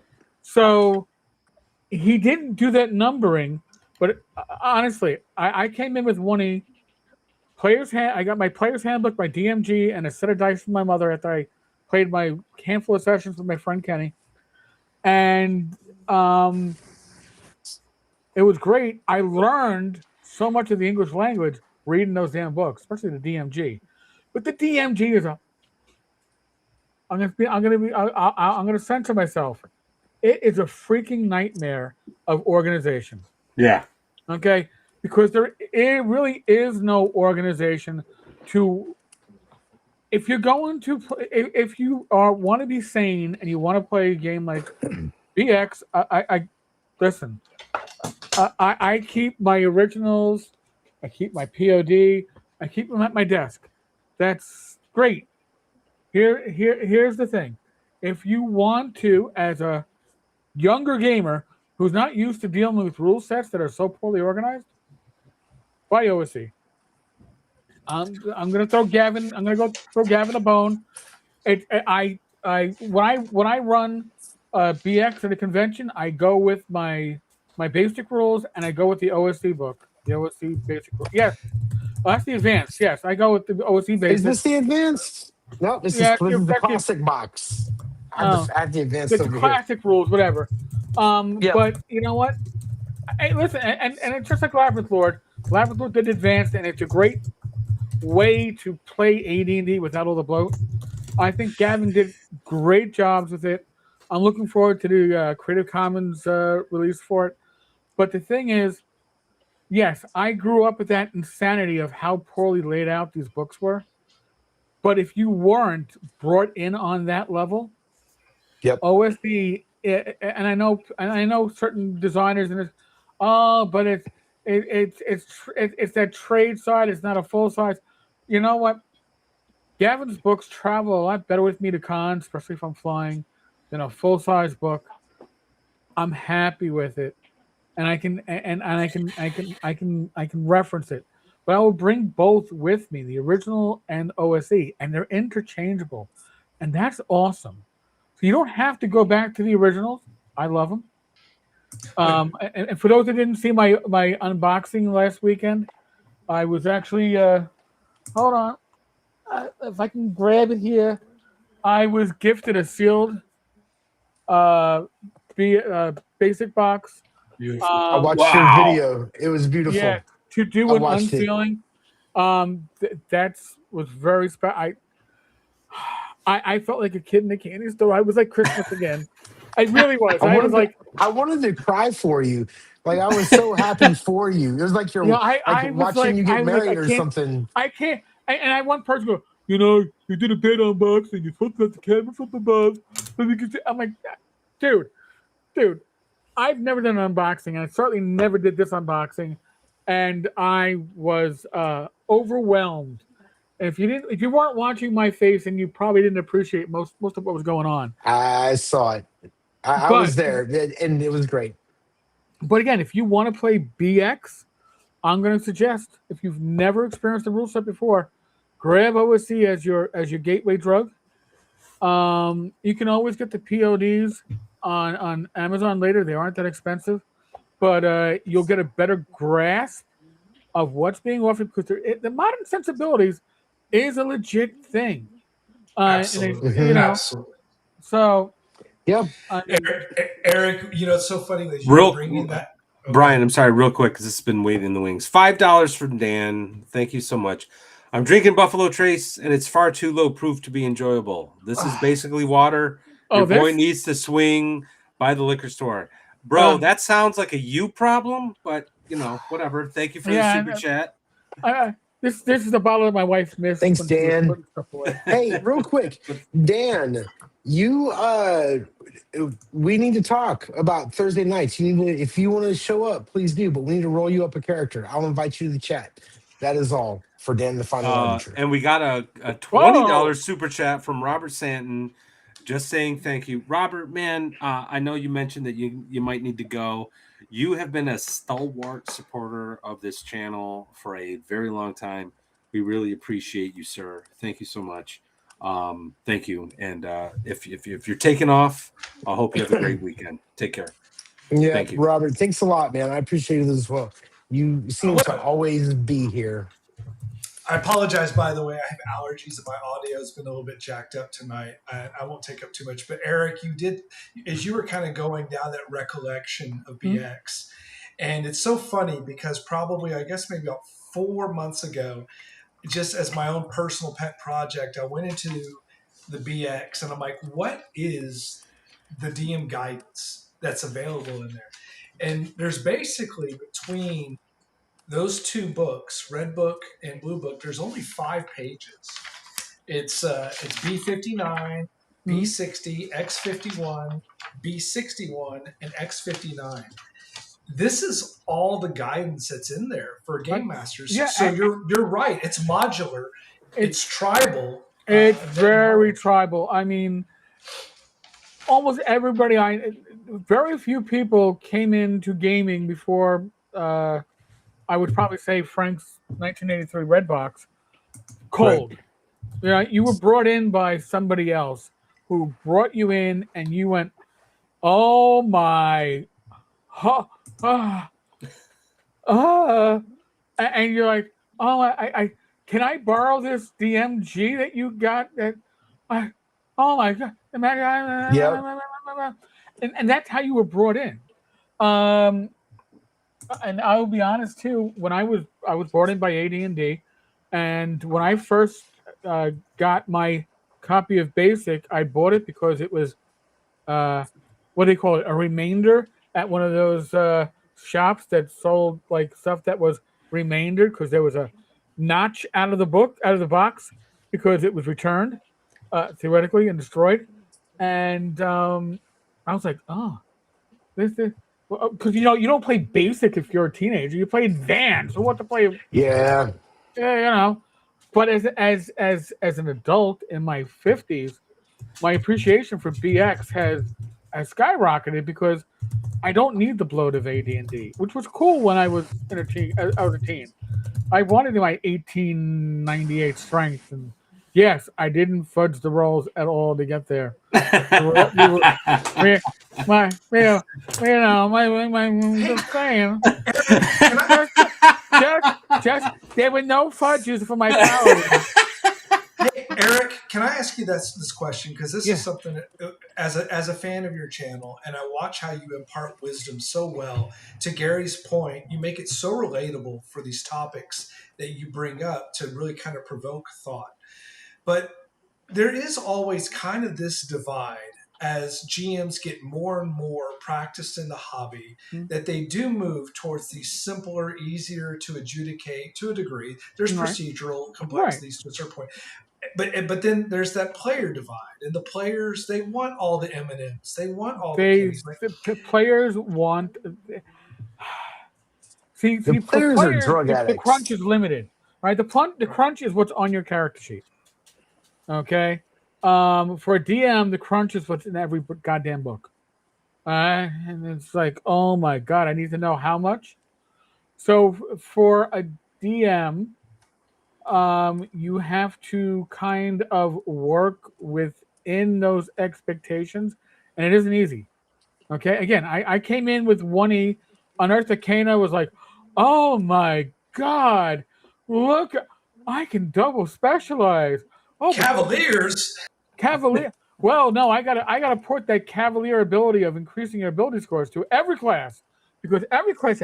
Oh no, I want method, but it's 6 with Paladins roll 9d6 for charisma, minimum 17. 18. It's like, what the? So yes, players always want more. DMs, the ability to, my opinion, a game like BX, if you learn the procedures, and when I put together the Tavern's Handbook, I tell you, take one procedure at a time, run it for 1, 2, 3 sessions, then add the next one. If you haven't been using them, use it gradually, because they can complicate things. But if you're running 5e, all right, and I've run in 2 sessions of 5e. I'm not an expert, but they were with like mid-level characters. The DM has a lot he has to know, or she. The knowledge of the rules is exceptional. The shorter the rules, the more weight is put on the DM, though, to adjudicate. And there's less adjudication, the more rules there are. So you're going to have more rules questions in a game like BX than a game like 5e. That's just how it's going to be. It's always that interesting push-pull dynamic, because the players want these options. In their mind, there's the illusion that they're accomplishing more. And as an old schooler, and again myself, starting on Castle Ravenloft, Castle Amber, 1983, it's like, how do you when we're looking to bridge and bring people in from the 5e deep into the pool, giving them the understanding of options that are things that they can latch on to. They have to look beyond their character sheet. All right, and when I say beyond the character, they got to look beyond their character abilities, skills, feats, powers, spells. BX thrives on things like your equipment, right? Your equipment is almost like a minor magic item. And magic items, even in AD&D, are what helps define your character. I'm such a hypocrite. I say I don't like art. Gary, you're right. I'm a hypocrite. I like art because there's art in the Arms and Equipment book that I like to look at. So I'm such a hypocrite. You're not a hypocrite. You're just wrong. And instead of admitting you're wrong, you'd rather fight about it. So I understand, dude. I like to fight too. But art is incredibly important. Tenkar, I've been wanting to ask you for a while, because your BX videos, they're really transformative. Like, I've been playing BX forever, and I learn something all the time. I'm wondering, it's not like I don't know how to play BX or I don't know how to run BX, right? Right. That being the case, I've tried it this way, I've tried it that way. You know what I mean? I've done different things. Right. But this well of knowledge that you have and the advice you have that is so simple, is that just playing, or did you yourself have like a kung fu master? Like, you're kind of like a Yoda to the scene. Did you have your own Yoda, or did you just get it through osmosis? I gained from Christmas break of 80, 81, right through March of 97. March of 97, I graduated the police academy, and weekends off were no longer a thing. It was Monday, Tuesday, we're working 5:30 to 2 a.m. So yeah, I wasn't game. I was out of gaming, but I was still buying. I was still buying gaming products because I'm a gamer and I'm a geek, and I bought stuff through 3E. But I did a lot of reading and thinking throughout that time because you weren't actually part of it. Came back kind of in 2008 or so with Fantasy Grounds. I started playing, but it wasn't D&D. It was Captains of Crusades. It was Dark Heresy. I was playing other stuff, and it got me to thinking. And when I started thinking, I met my future wife, and I was like, I'm thinking of doing a blog. She's like, you should. I go, do you even know what a blog is? She goes, no, but it sounds like something you like to do. So why don't you do it? And I went into blogging with absolutely no clue, no focus. Kind of like how I started my YouTube channel, with no focus initially. And then I started to focus on OSR gaming. Because I realized that the OSR, the mindset of the OSR, and I'll be honest with you, the OSR, as we look at it today, is not necessarily how games were played back in the day, because I played as a team. I agree. I played as a team. We were power gamers for a while, and then we were non-power gamers for a while, and then we were power gamers again. I was always DM. And the first time I ran a session which required no dice rolling, that was in my 20s, probably around 24, 25. That was eye-opening to me. Because I was like, my players had a great session for 4.5 hours. We never rolled combat. They role-played it. And that's when my mind started changing as to what gaming was. Okay, and again, I was the always DM when it came to D&D. My other players, we'll run riffs, we'll run this, but we'll not. No, D&D is Eric.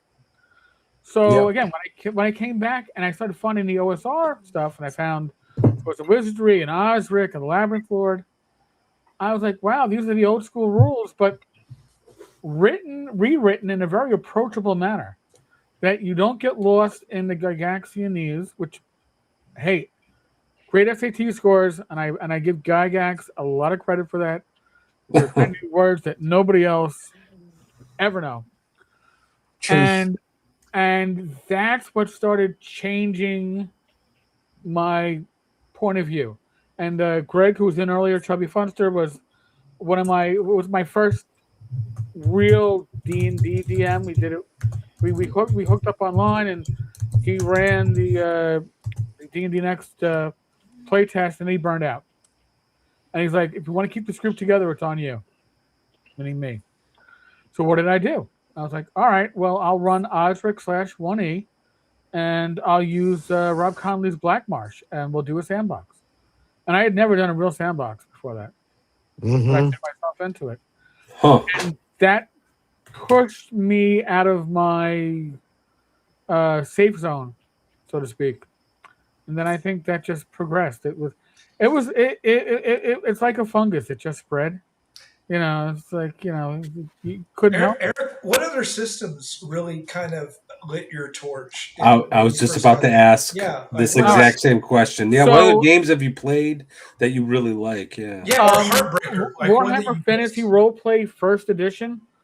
I loved the setting. I thought the rules were decent, if slightly broken. It was my most amazing TPK ever. And I had nothing to do with it as the GM. By the way, the players were in a city. Skaven came out of the sewers, and the party's caster cast a fireball. And by the way, my party caster wore like a Mexican bandito, 2 lines of oil for flaming oil, and his fireball fumbled, and it was 0 feet from him. So He took out everybody in the party but the one player that was shopping. So it ended. It ended. The enemy within campaign, by the way, is great. I love that stuff. Death in the Reich, but that ended that campaign because my players, as they put it, we can't top this. All right, you can't top it. Eric, I've only had a few. I always feel weird when I have a game where we don't roll the dice, right? Like, or would it, however, now that most of my playing is online, when we have one of those games, those are the games I get the most messages about. Bro, that was great. It got me thinking, Yeah. And I haven't had a lot of them. Brian, you've actually been a part of like two of them when we did that first Luna campaign. And I felt like I had done something wrong. And I got a message from almost everybody. Hey, man, that was great. That was really fun. You can't force the dice. The dice will take place if they need to, but if they stand behind, then that's fine. And I'm talking about Amber roleplay. That's right. Lords of Gossamer, whatever the riff was of Amber. I mean, that's fine. But when you're playing AD&D, if you have a session which is quote role play as opposed to rolling, that it evolves naturally, and in my case, it evolved naturally, and I was like, but the thing is, for that to work, and I'm going to guess that you, Gary, you are good at this. You're good at improv, because if you aren't good at improving, you are not going to be good at following. If your players are role playing, it's like herding cats, and I don't try to herd cats. I let the cats go where they will, and I work off it. And I am, now that the summer is cons are gone and my month of appointments are gone, I'm going to re-kick my open table. But I ran it at CNY, and my open table is here. Again, my party, 3 hooks. Here's your 3 hooks. Your Adventurers Guild. Choose your hook. Choose your adventure for this session, because it keeps me on my toes. Because that way I don't over prep. Because so I like to be surprised. You say choose your own adventure, and then we're talking about when sessions wind up evolving without a die roll, and it's a fascinating. I don't think there's a right or wrong answer to it, but I'm sure it's something that we all consider. Is the nature of making choices a game when presented with situations, and it's like when I run games for my wife and her friends, like the moral choices, the choice as a character. Is that playing the game? I would argue it absolutely is, even though there might not be a mechanic assigned to it. There might not be an arbitrary number. You're playing the game because you're seeing it through a sequence of events. Right. You're progressing. You're progressing. And it doesn't matter whether it's dice that's progressing. That's one of those things like a lot of 5e players trip up on. And I can actually talk to this because at TotalCon one year, I ran a game of Swords and Wizardry Light for a group of 5e players and one rando that signed up for the game. But it was 5 players from my home group that wanted to play D&D on hard level. They were 5e players, and actually they rocked it real quickly. And at Gary Con one year, when we had a heavy snowstorm, one of our GMs for Frog God got snowed out. I had to run a session for 5e players. I don't run 5e. Okay, I own the rules. And I walked to the table. I got Swords and Wizardry Light in my hand. I go, listen, I know the adventure, but if you want it for 5e, then one of you has to step up and help me DM this, or we're running it with Swords and Wizardry Light. And one player walked away. One wanderer stepped in. I had my 8 players, and I had one player. I don't want to say stuck on stupid, but my one player. I as a role playing encounter with the random patrol in the dungeon is like, I want to detect lie. I'm like, well, you tell me if you think they're lying. No, what do I roll? You tell me if you think. He was stuck on a die roll for everything. He was getting frustrated. Whereas the other players were like, dude, he's asking you to engage with him as a DM. It isn't about the rolls. So there's a mindset. Now I gotta say, at the end of the session, 2 of my players ran to the Frog God table before 6 o'clock to grab the complete rule book for Swords and Wizardry at that point, and 2 others came the next day, both couples, and they bought the book and they wanted to tell me they had a great time. But the expectations become something that you're not going to be able to accommodate everyone with that step back, because and listen, I see it in the comments on my videos, because some people, they have a vision, and that vision. Go back to Chubby for a second. When we were doing the play test for D&D Next, he was like, I want somebody that's OSR, I want somebody that's 2E, I want somebody that's 3E, I want somebody that's 4E, I want somebody who barely knows D&D. He assembled a great group. And our 4E player could not handle the idea that you could role play encounters. No, I don't care how well he role played that encounter. He has to roll dice to see how it played out. Greg was like, no, that was an amazing speech. I'm gonna let it ride. And if we were in a physical group, there would have been dice thrown. So you're not everybody is going to fit with every type of that's true D&D, and you have to accept that. And you're not going to get a square peg into a round hole. It doesn't always work. And I like to give my videos. I like to. Some of them do convert pretty well to 5e if you're willing to add procedures. That's great. But if it doesn't fit what you expect, then leave that procedure behind. I mean, it's modular to a large extent. Yeah. Eric, I find your videos very fascinating, Eric, because we do have to all admit that the way that we are now playing the game is different than what we did. And there never was a right or wrong way when we first started playing, just the same way as it is right now for modern gamers. There's not a right or wrong. It's right or wrong tables, right? The chemistry and how that whole thing plays out. But it's one of those also elements, I guess. It's kind of now with the wisdom of experience, as we all kind of gravitate towards each other in these wonderful little spheres of social media, and we take these best practices, as it were, similar to the police officer. Yeah, I'm sure he gave you some wisdom that helped you in your job.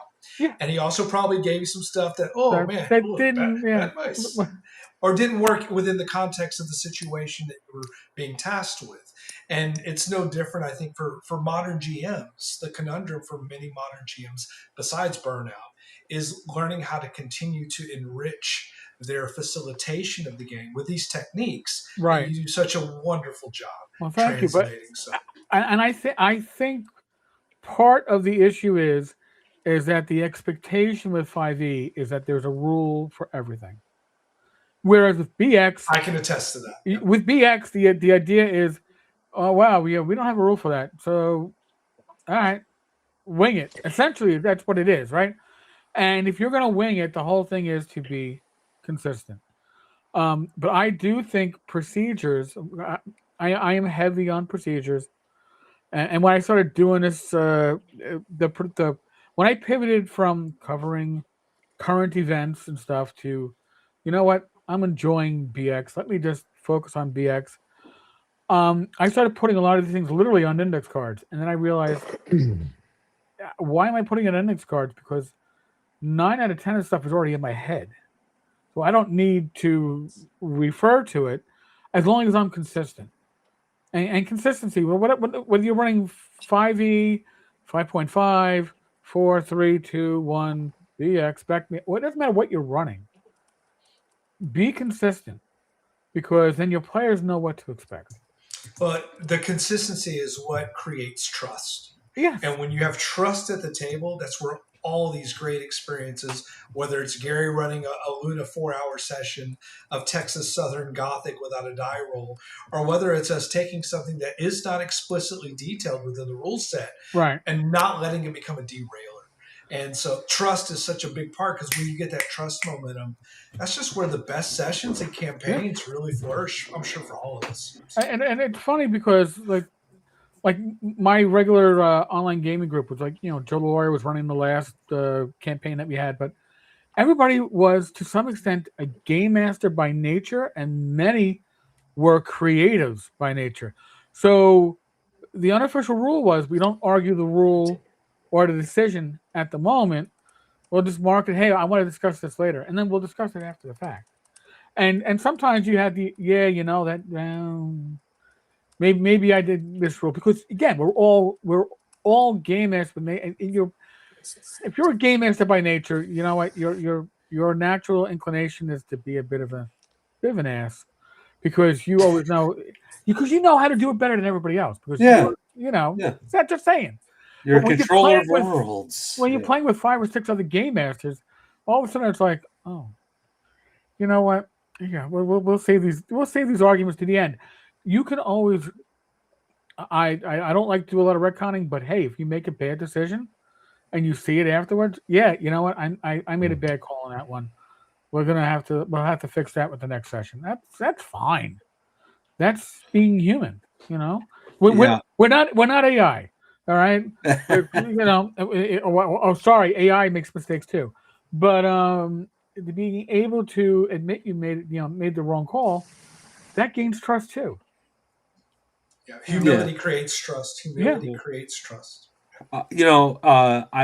Since in kind of engaging with the OSR, the broader OSR community, I've been gaming a lot online, and it has actually broadened my horizons in a lot of ways.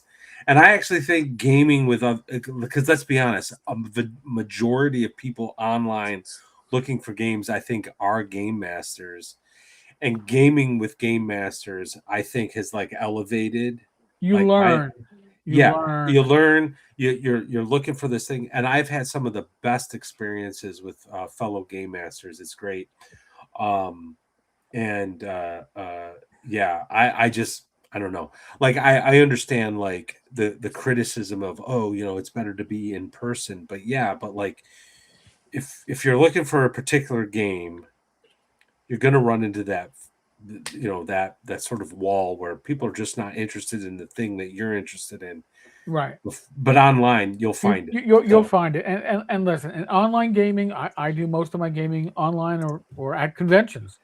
And both of them have, listen, do I like the idea of mapping like they had to do in the old days? You have your official mapper and you map it. Yeah, that's great. Does it work online? Not as much. Okay. Not as much. As a DM, I go with the fog of war. I'm happy with it. At a convention, I'll help my players with the map because you've got a time frame that you're trying to accomplish something, and there's an expectation that they'll get to the end. There are different expectations depending on what you're running. But if I was running a face-to-face game with a local group, and again, OSR, that's hard to find. I had one, my God, before COVID. And it wasn't even local. It was still an hour and a half drive. But the thing is, there you'll map stuff out. That's what you do. But you just like converting a book to a movie, converting it to a TV series, converting it to a comic book or whatever, converting it to a game requires adjustments. Same thing if you're running whatever, 5e, BX. You make adjustments based upon the media that you're using. Are you going face to face? Are you going online?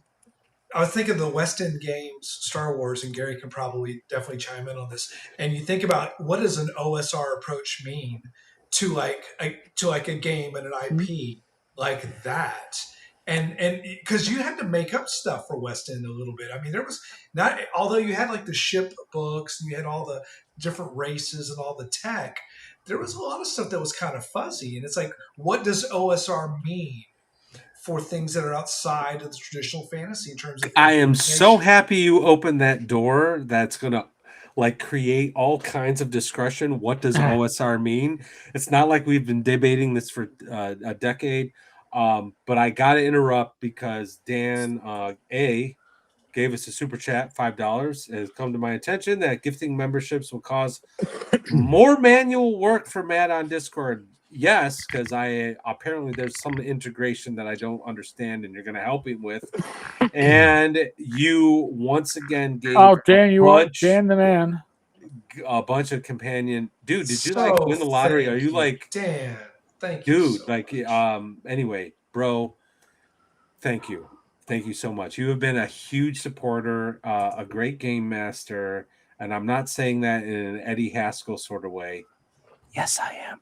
Eddie Haskell. But Can we give him a compliment for a moment, because Dan was in our membership only companion yes, level. Go ahead. And he brought in some great insights, and it's what this whole Discord tiering is about. It allows us a chance to learn from you guys in chat in sometimes a very controlled manner. So thank you, Dan. You had some wonderful insights that allow us to continue to be better at the community aspect of all of this. And thank you for the charitable outflux for helping us. And but yeah, just wonderful, wonderful contributions.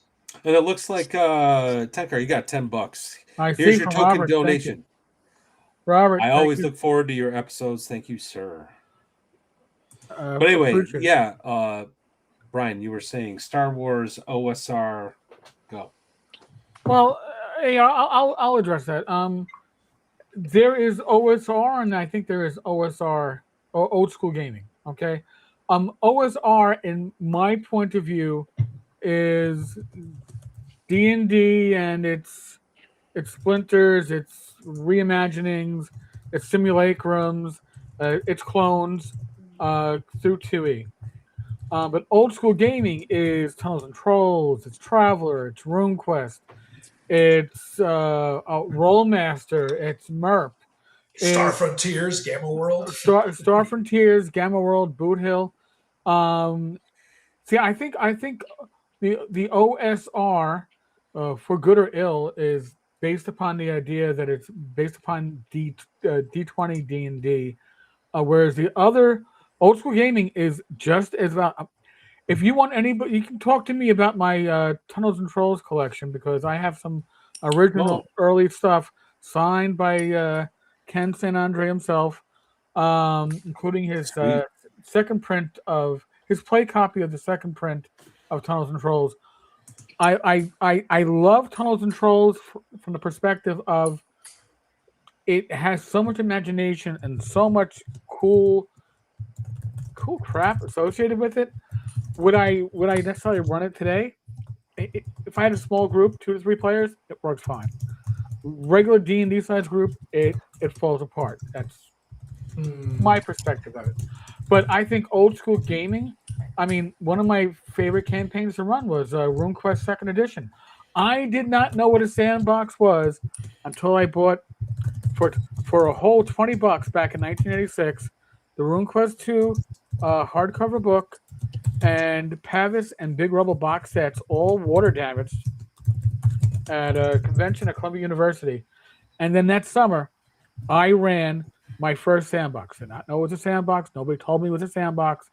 But I ran almost daily, because it was college, and who's working in between college? We had a good summer. And it was great. But I didn't know it was a sandbox. But RuneQuest was a solid alternative system. I would certainly call that old school. That is very old school. And I have so much love for what it opened my eyes for. I ran MERP using the Rollmaster critical charts, because Rollmaster critical charts were much better than the MERP charts. The fact that MERP had nothing to do with Middle Earth, as anybody who read the fiction knew it, because it didn't. But still, you ran it. I ran the old pace setter game, Time Masters, Chill, Space Ace, or whatever it was called. Yeah, I ran a little bit of everything, and those were all really cool games from that time. But they don't fit into that OSR category, in at least my eyes.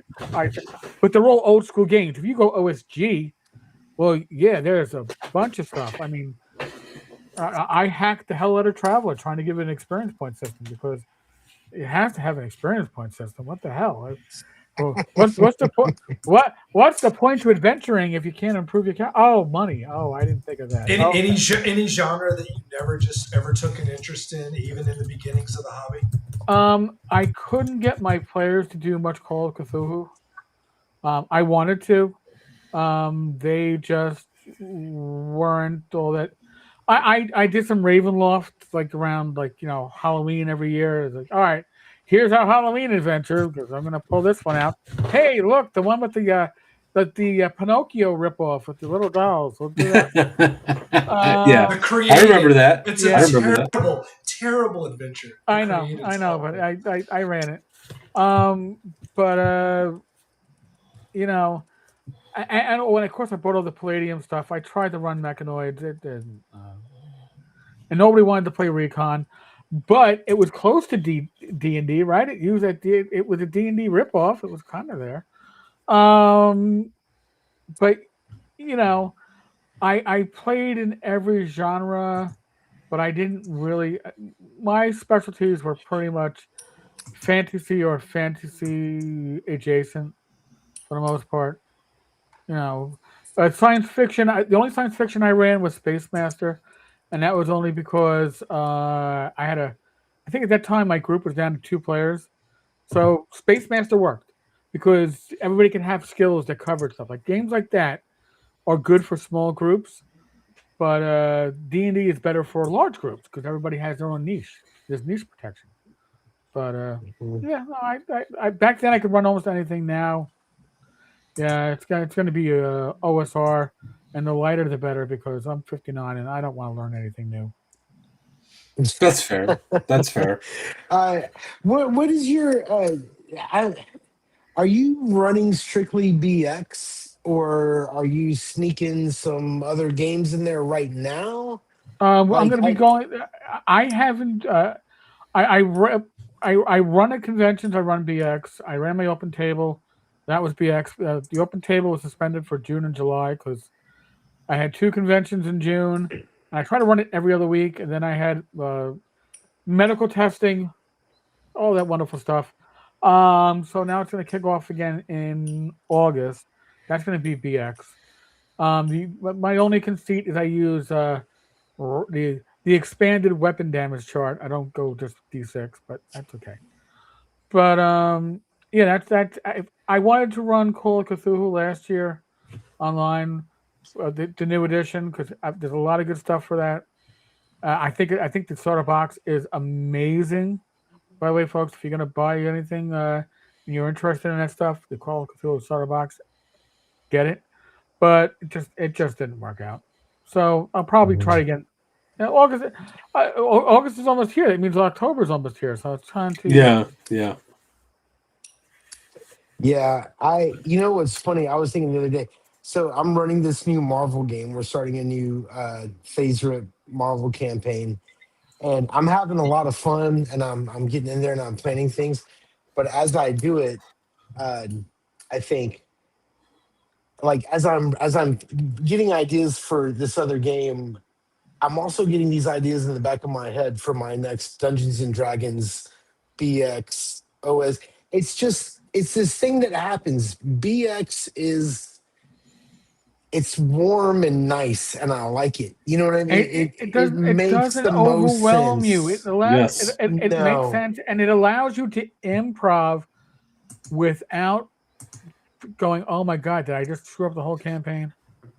Because that's easy to do. I was the teenage DM that removed artifacts from my campaign with Tomb of Horrors. Because, hey, you know what? You didn't just put your head into that sphere of annihilation. You just destroyed your crown of might.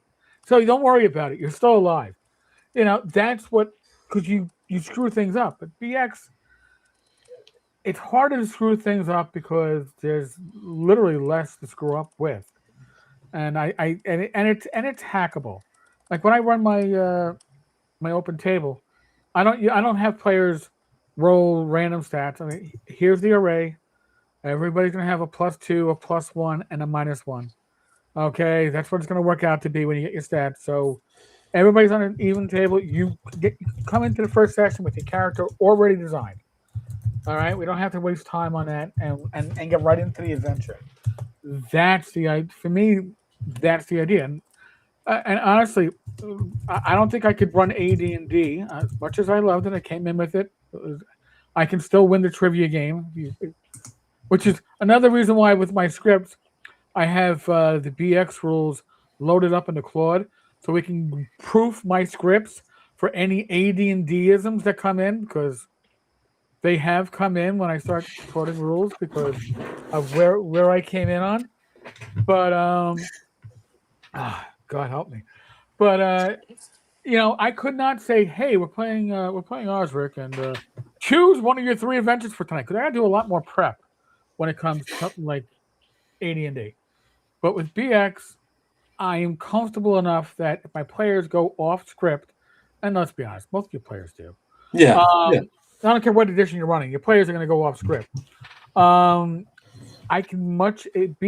is much easier for me to wing it, to improv, to pull out, I don't know, an Inkbowl Designs random encounter card, which he did a great job with that stuff, and just pull out an immediate encounter that I can role play. I used to do that with my in-person groups. Like, oh, I'm DMing today. Yeah, I got my deck of Inkbowl Design. I have 1,000 Inkwell decks. Yeah, it's great. They're so awesome. So, yeah. by the way, Joe is great, and I have his dice, his Dungeon Warp they're dice. such good products. And what you don't know, Eric, is that Gary is not a fantasy first guy, and yet he bangs that drum for OSE. OSE is like it is that draw for you. And we fight a lot about this actually, because I love the Rule Cyclopedia. Rule Cyclopedia. I stole stuff from Rule Cyclopedia for 1E. Well, 2E actually. Like the whole weapon master the game stuff. Is fun. Yeah, oh, that's better than brilliant. That's better than specialization. I like that better. Yeah, it's brilliant. But I think the Rule Cyclopedia is a mess, bro. I think it's a total mess. It's a beautiful mess. I think it's hard to read. Everywhere. I think the game inside is great, but Rule Cyclopedia is the only place where you can play a chaotic fighter that hits 9th level and can make henchmen out of goblins, orcs, and hobgoblins. You can literally play War Duke. Go fuck yourself. Rule Cyclopedia is the best. The game inside the Rule Cyclopedia is fun, but go fuck yourself. That thing was written for lawyers who don't mind reading a lot of bullshit and digging through stuff. Again, that's why I say OSE, right? I say, listen, I have OSE in my. It's always ready to go traveling with me because it's a great way to look up rules. And listen, I'm gonna go back to this. I'm gonna pull out my eyes are 59 years old. Go screw yourself, all right? If I'm gonna pull this up, I pull it up on a PDF. Yeah. Okay. Although I will say the box set, the pages aren't faded. The ink is sharp. I can read this, but my original stuff, man, that stuff is faded. No. OSE, if you're going, I'm not saying don't own the originals. I certainly think you should. Historical purposes at the very least.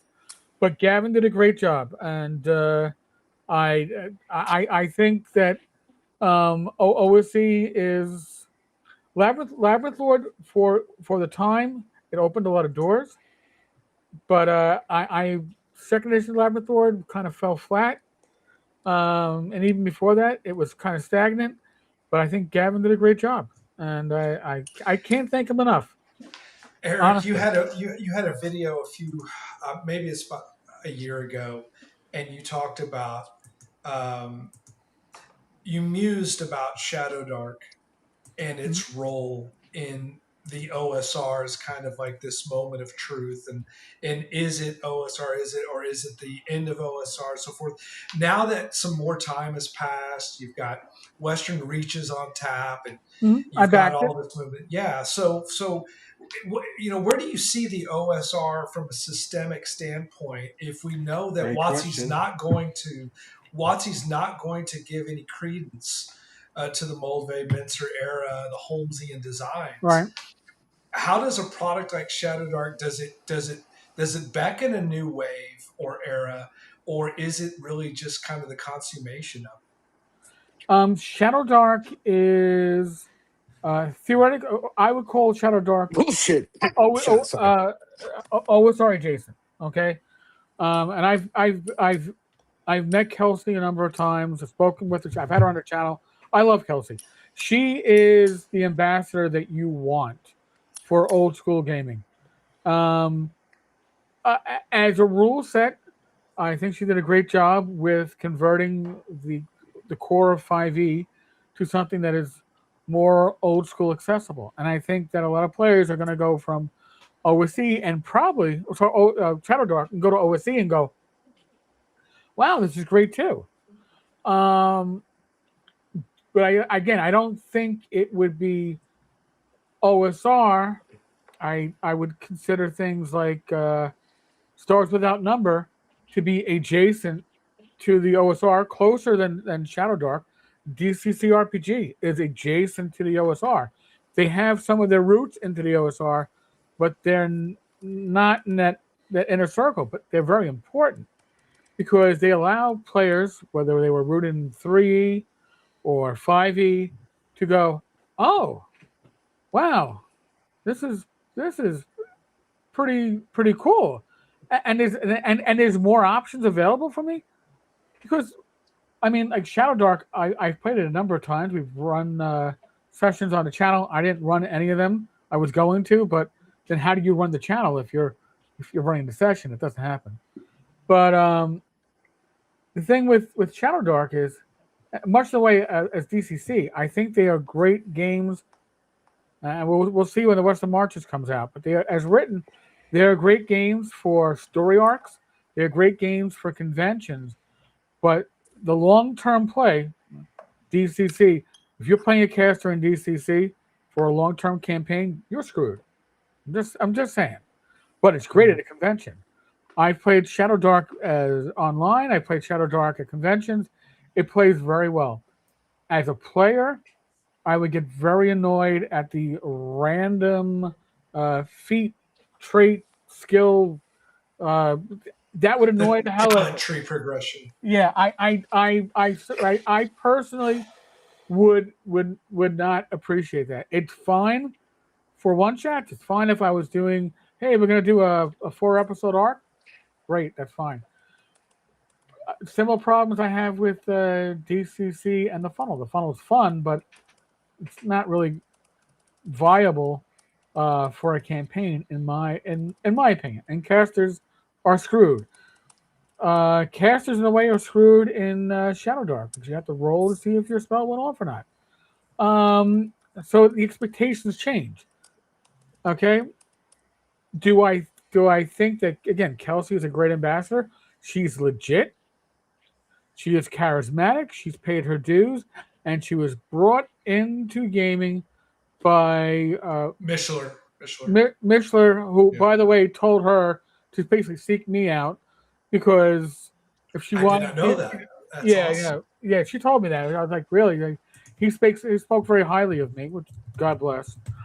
But on my job, we would call something like that your rabbi. Who's the person that took care of you, brought you in, showed you the ropes, and really opened your eyes up?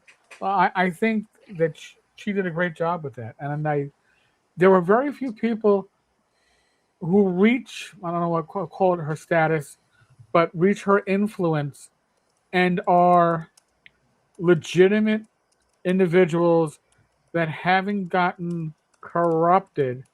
And some people will disagree with that. They have their own agendas, their personalities themselves. But Kelsey is chill. She loves her community. She loves the people in it. I've got nothing bad to say about it. And I think Shadow Dark is a beautiful game.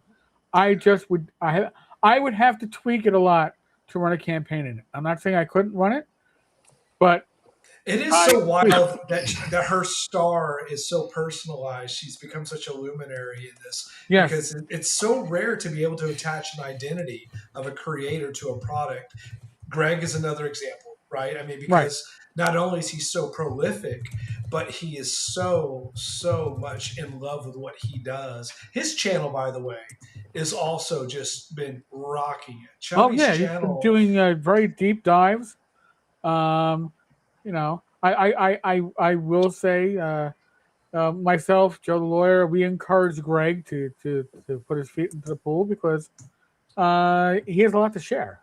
When we have these names, I used the music metaphor earlier, and like having some rock stars it's just good for the business. And it's like we had Welch on a few weeks back. Yeah. And just the whole Mystara piece, because it's something that Gary and Matt and I have been kind of working through. And the more we can get these personalities out there, the personalities are every bit the same amount of draw as anything within the whole Darrington Press or the MCDM sphere. When we get these great creators and promote them and their products, but also be able to connect them to these lineages, like the Mishler connection with Kelsey, and say, yes, they are steeped. They are steeped in credibility. It's just something that the more we can promote that, I think it does keep the OSR torch really alive in a whole different way than just talking about systems. And again, I mean, the line isn't a solid line. It's a lot of gray space. How OSR is it? It's a gray zone, okay? And that's fine. It's allowed to be. There's no purity test. The purity test is you enjoy the game. Yeah, I agree with that. I'm happy to hear you actually say that. Not that there was any doubt, but like purity tests, I think are a potential problem for people who are trying to build a name for their channel or whatever. So but I agree. Like, what is the OSR? And yeah, I think that's great. I want to highlight something real quick, but then I have a couple questions for you. Advanced Fantasy Games. It's bedtime for this guy. Congrats on the great show. Happy birthday, Erik. Good to see everyone gathering tonight. All the best. Hey, thanks, man. Good to see you. Thanks for being here. I guess with where was I going with the purity test issue? Well, I guess it doesn't matter. Where do you see? Do you have like a prediction for the OSR? Like, do you? We've seen stages, right? Like the OSR showed up. We're gonna like do Osric. We're gonna do Labyrinth Word. We're gonna do this, and then Lamentation showed up. We're gonna start changing things, and now we're in another phase that I think is starting to peter out, where people are like focusing on genre. Do you have a prediction on where the OSR is going? A prediction. I think it's going to go strong. I think it's going to keep growing. I think that the love for older rule sets cleaned up for modern sensibilities. And when I say modern sensibilities, meaning not reading like Gygaxian prose. I'm just going to throw that out there. I think it's going to go strong. By the way, see, I saw before Emperor's Choice that M. Cho jumped in. Those are the Arduin guys. Oh, yeah. So always good to see them. I got to play hey test. there, guys. Yeah, they've been on our stream. Yeah. Arduin, Bloody Arduin at CNY. So that was fun. But I think, you know what? When I go to North Texas, I see a lot of younger, when I say younger, not my generation players in old school games.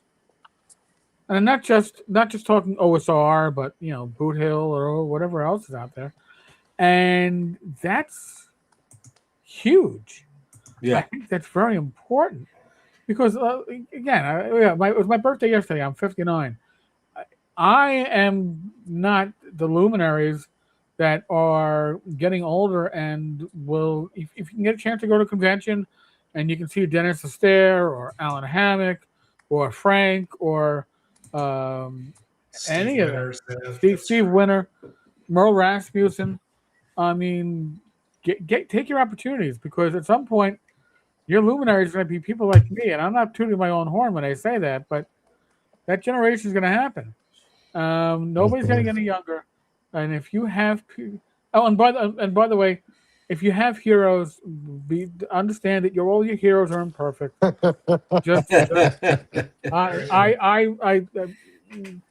I've only my only humana moment. Okay, and we've all had a humana moment. Oh, I have twice, but anyway. Well, really? Your humana moment's gonna happen. Try to keep it to one, okay? Because if they are a legitimate if they aren't full of themselves, the individual in question will tell that humana moment to others because it's amusing, and they will recount it to you because it's amusing. So that's all I'll say on that. But meet those that influenced your gaming, and in some cases that maybe it's Greg Christopher that influenced your gaming. All right, maybe it's Professor DM. Maybe it's Kelsey. But get a chance to meet them. I don't go to conventions to game. I go to conventions to meet people and to see people in the community and get to put a face to people. Thank you, Dan. I almost missed it, but thank you. But getting to meet Dan. I mean, or as my wife put it, getting to game with Dan, because he gamed in my one of my sessions at CNY, and she was like, "My God, I love playing with Dan. He's awesome." So there you go. You won my wife over. But I can game online. I can game if I really wanted to anywhere, but I can't meet people anywhere. It's the reason why I do two live streams a week. My Saturday night with my wife is to basically just hang out with people. We call it Gamers House, and we do talk about health stuff, but mostly it's to connect with people. And that, to me, is what this community is about. And there are some people who go, "No, it's not a community." And I do that voice only because the person's a bit of an ass. But in any case, the OSR certainly is a community if you want to be a part of it. And if you don't want to be a part of it, then don't be. But I'm very happy to be part of this community. I'm very privileged. And I'm very happy.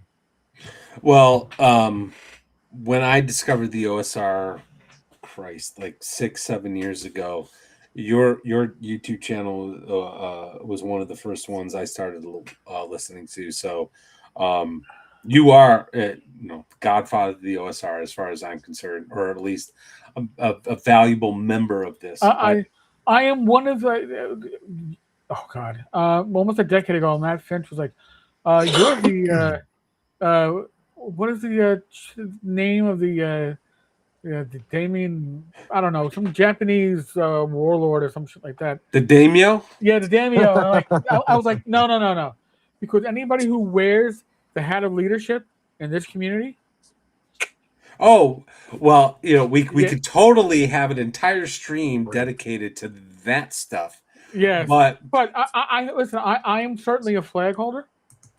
Okay, I hold a banner, but there's a lot of people that hold banners in this community. Yeah, and that's the great thing, right? The banner just means, hey, there's somebody we can rally around and keep this movement moving. That's fine. There should be more people like that. I really do believe that. And I actually agree. And that's kind of like the mission statement of my channel before I even started the second watch with Gary and Brian. Like, we met on Professor Dungeon Master's Facebook page during COVID. Okay. And Gary's like, "Hey, anybody want to start a podcast?" And we just started talking.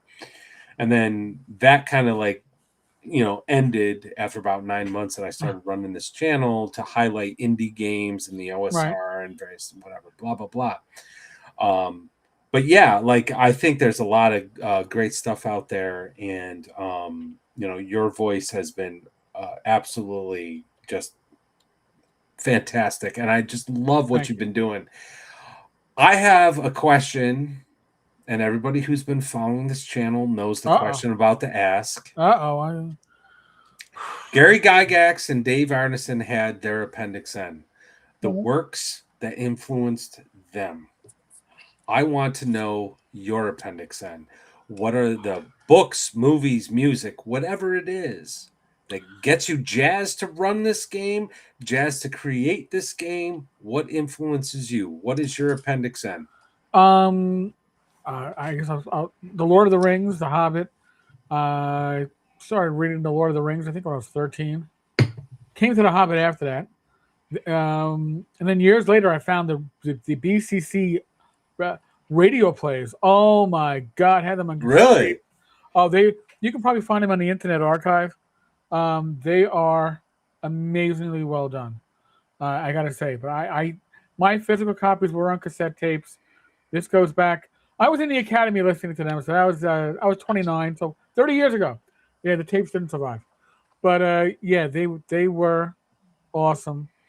Michael Moorcock, the Elric series, Quorum, the whole Eternal Champion stuff.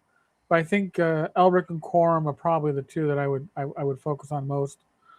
But probably when I look at BX, my biggest influence would be Fafford and the Grey Mouser, because that to me defines what BX kind of is, the kind of gameplay that you want, like what I'm trying to do with the open table. It's just that kind of, it isn't necessarily their heroes to be heroes. They're looking to make a little extra cash, and maybe they're heroes because of it. It's incidental to their initial intentions. They're reluctant heroes, and I kind of like that. That's very much BX. Movie wise, or TV, or like The Witcher. The first season or two of The Witcher I thought was great. And everybody who hates the Bard, I thought he was great. I thought he would added a little extra dimension to it. And yes, I'm one of those assholes who like to play bards in 2E given the opportunity. Just saying. I actually here's a little secret, folks, that many of you might not know. The last issue of Knoxville, I believe, was issue 6, published in 2011. How do I know that? Because I gave away copies at my little bachelor party of like 5-6 people. And why did I give away copies? It was my first published work. And what was it? A Bard class. And what did it do? Bard class for Swords and Wizardry. And what did it do? Well, that was the last issue of Knoxville. So I had the ability to kill that, and I also apparently killed inappropriate characters on Rumble, because my last my one appearance on inappropriate characters when the pundit was one of the hosts was also the last of that initial run. So yeah, I'm good at killing things. not intentionally, but cheers. Well, that's awesome. And well, guys, any other questions? Any concerns from the chat? Because I think we've had an absolutely fantastic chat tonight. Probably comments, the best ever. questions. Best ever. Yeah.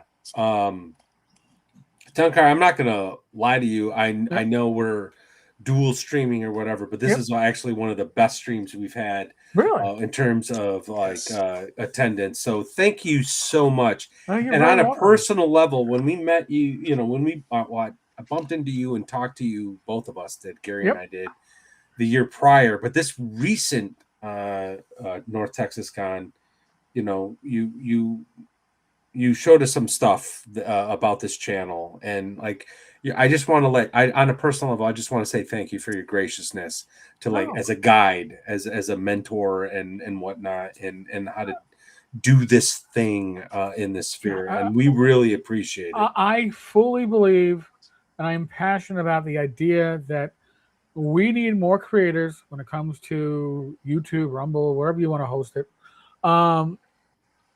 that are supporting old school gaming and OSR gaming. This isn't a zero sum. Okay, we all add something to the conversation.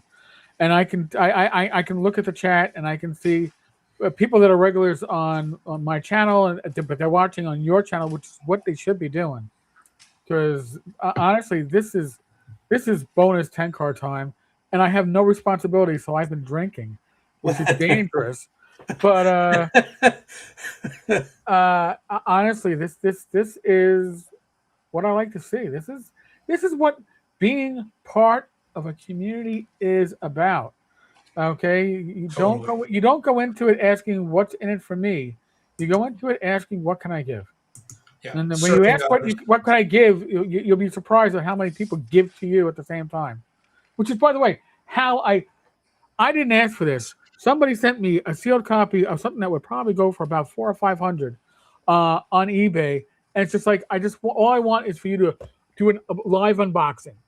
Okay, that is something that again, those of you who saw my expression doing it, I never expected. I never assumed I would ever get. And since I had something else arrive yesterday, which I gotta grab it. I'm supposed to do something with this, which I will be doing. But yeah, same individual. Is that the one with the marker that goes over the adventure where you reveal it? You know what? If it is, there's no marker in it, but we will see. It might be. I'm sure I can get my my lemon juice to reveal anything I need to reveal. Wasn't that the secret when we were kids? But you know, God, Robert. Wow. $50 from Robert. Hey man, oh my God, thank you so much. He says thank you all Tenkar. Thank you, fantastic. And that's and Robert's a huge supporter of the tavern. And I just want to say, folks, none of us that do this stuff do it for the money. No, the money helps. Okay, it allows us to buy equipment. It allows me to get Bad Mike away from his goddamn piece of shit computer and upgrade him to a laptop that maybe won't flake out every fucking live stream, which I did, by the way, and he finally admitted he has to actually start using it. But that's what when you support these channels, you support my channel, you support Lord Mathew, you're supporting our ability to give content to you. When you support his membership, you support my membership, you're allowing us to do stuff that we couldn't do otherwise. We would still do it, but probably not to the quality that we're able to. Or in my case, it allows my wife not to get annoyed at me for, I don't know, doing. Oh, I can't. She does one of my live streams with me, but I do 2, 3, 4 live streams a week, and I cut back. All right, I'm just saying. But yeah, it's like an addiction. But the thing is, if you're coming into this with the idea of I'm gonna make mega bucks, you're not. Okay. Nope. But if you come into it with the idea of, hey, you know what? How do I reinvest this to make my channel better? That's what you're supporting. Yeah. And I want to stress that with you all. And I really do appreciate the support that you all are giving to my channel. It's huge. I can't thank you enough.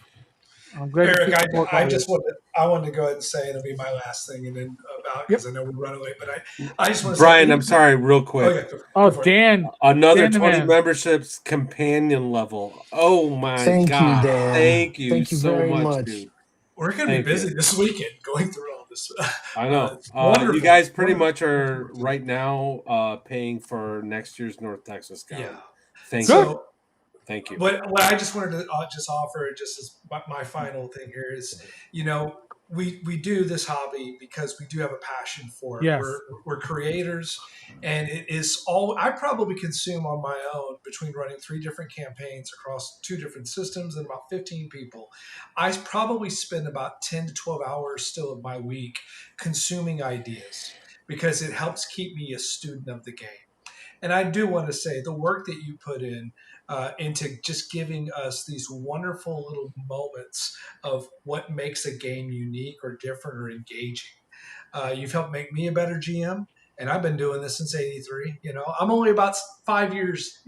I'll be 55 in 2 weeks, but I still feel like a kid at heart seeing you be a kid at heart because someone in this hobby is rewarding you for all the service to others that you do as a creator. You do it for us. We adore your channel, Thank you. And that's what this is about. It's about enriching the hobby and great experiences. That's all I got. I don't know, Gary. What about you, buddy? Well, I think you said it all, Brian. Thank you for the channel. I like the BX videos the most. Those are my favorite. Thanks for all I like the new book, the red one. I just read it. Thanks for everything.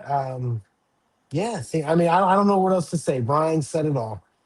I am thank you. humbled, and I am probably intox, but that's okay.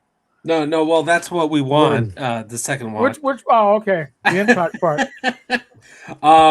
But yeah, no. Tenkar, like when I think of the OSR, it's synonymous with you.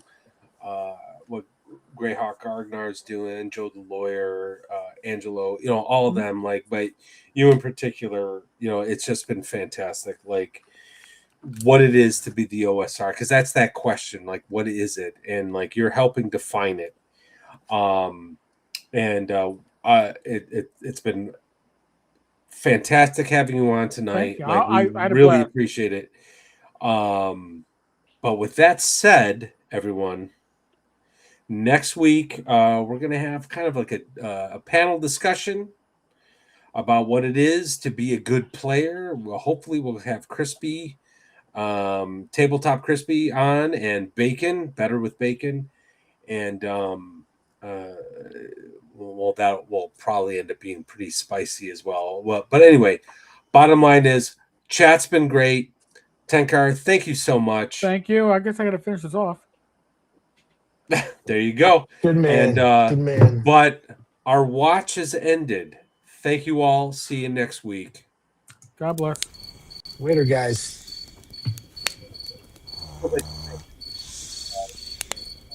Y'all heard.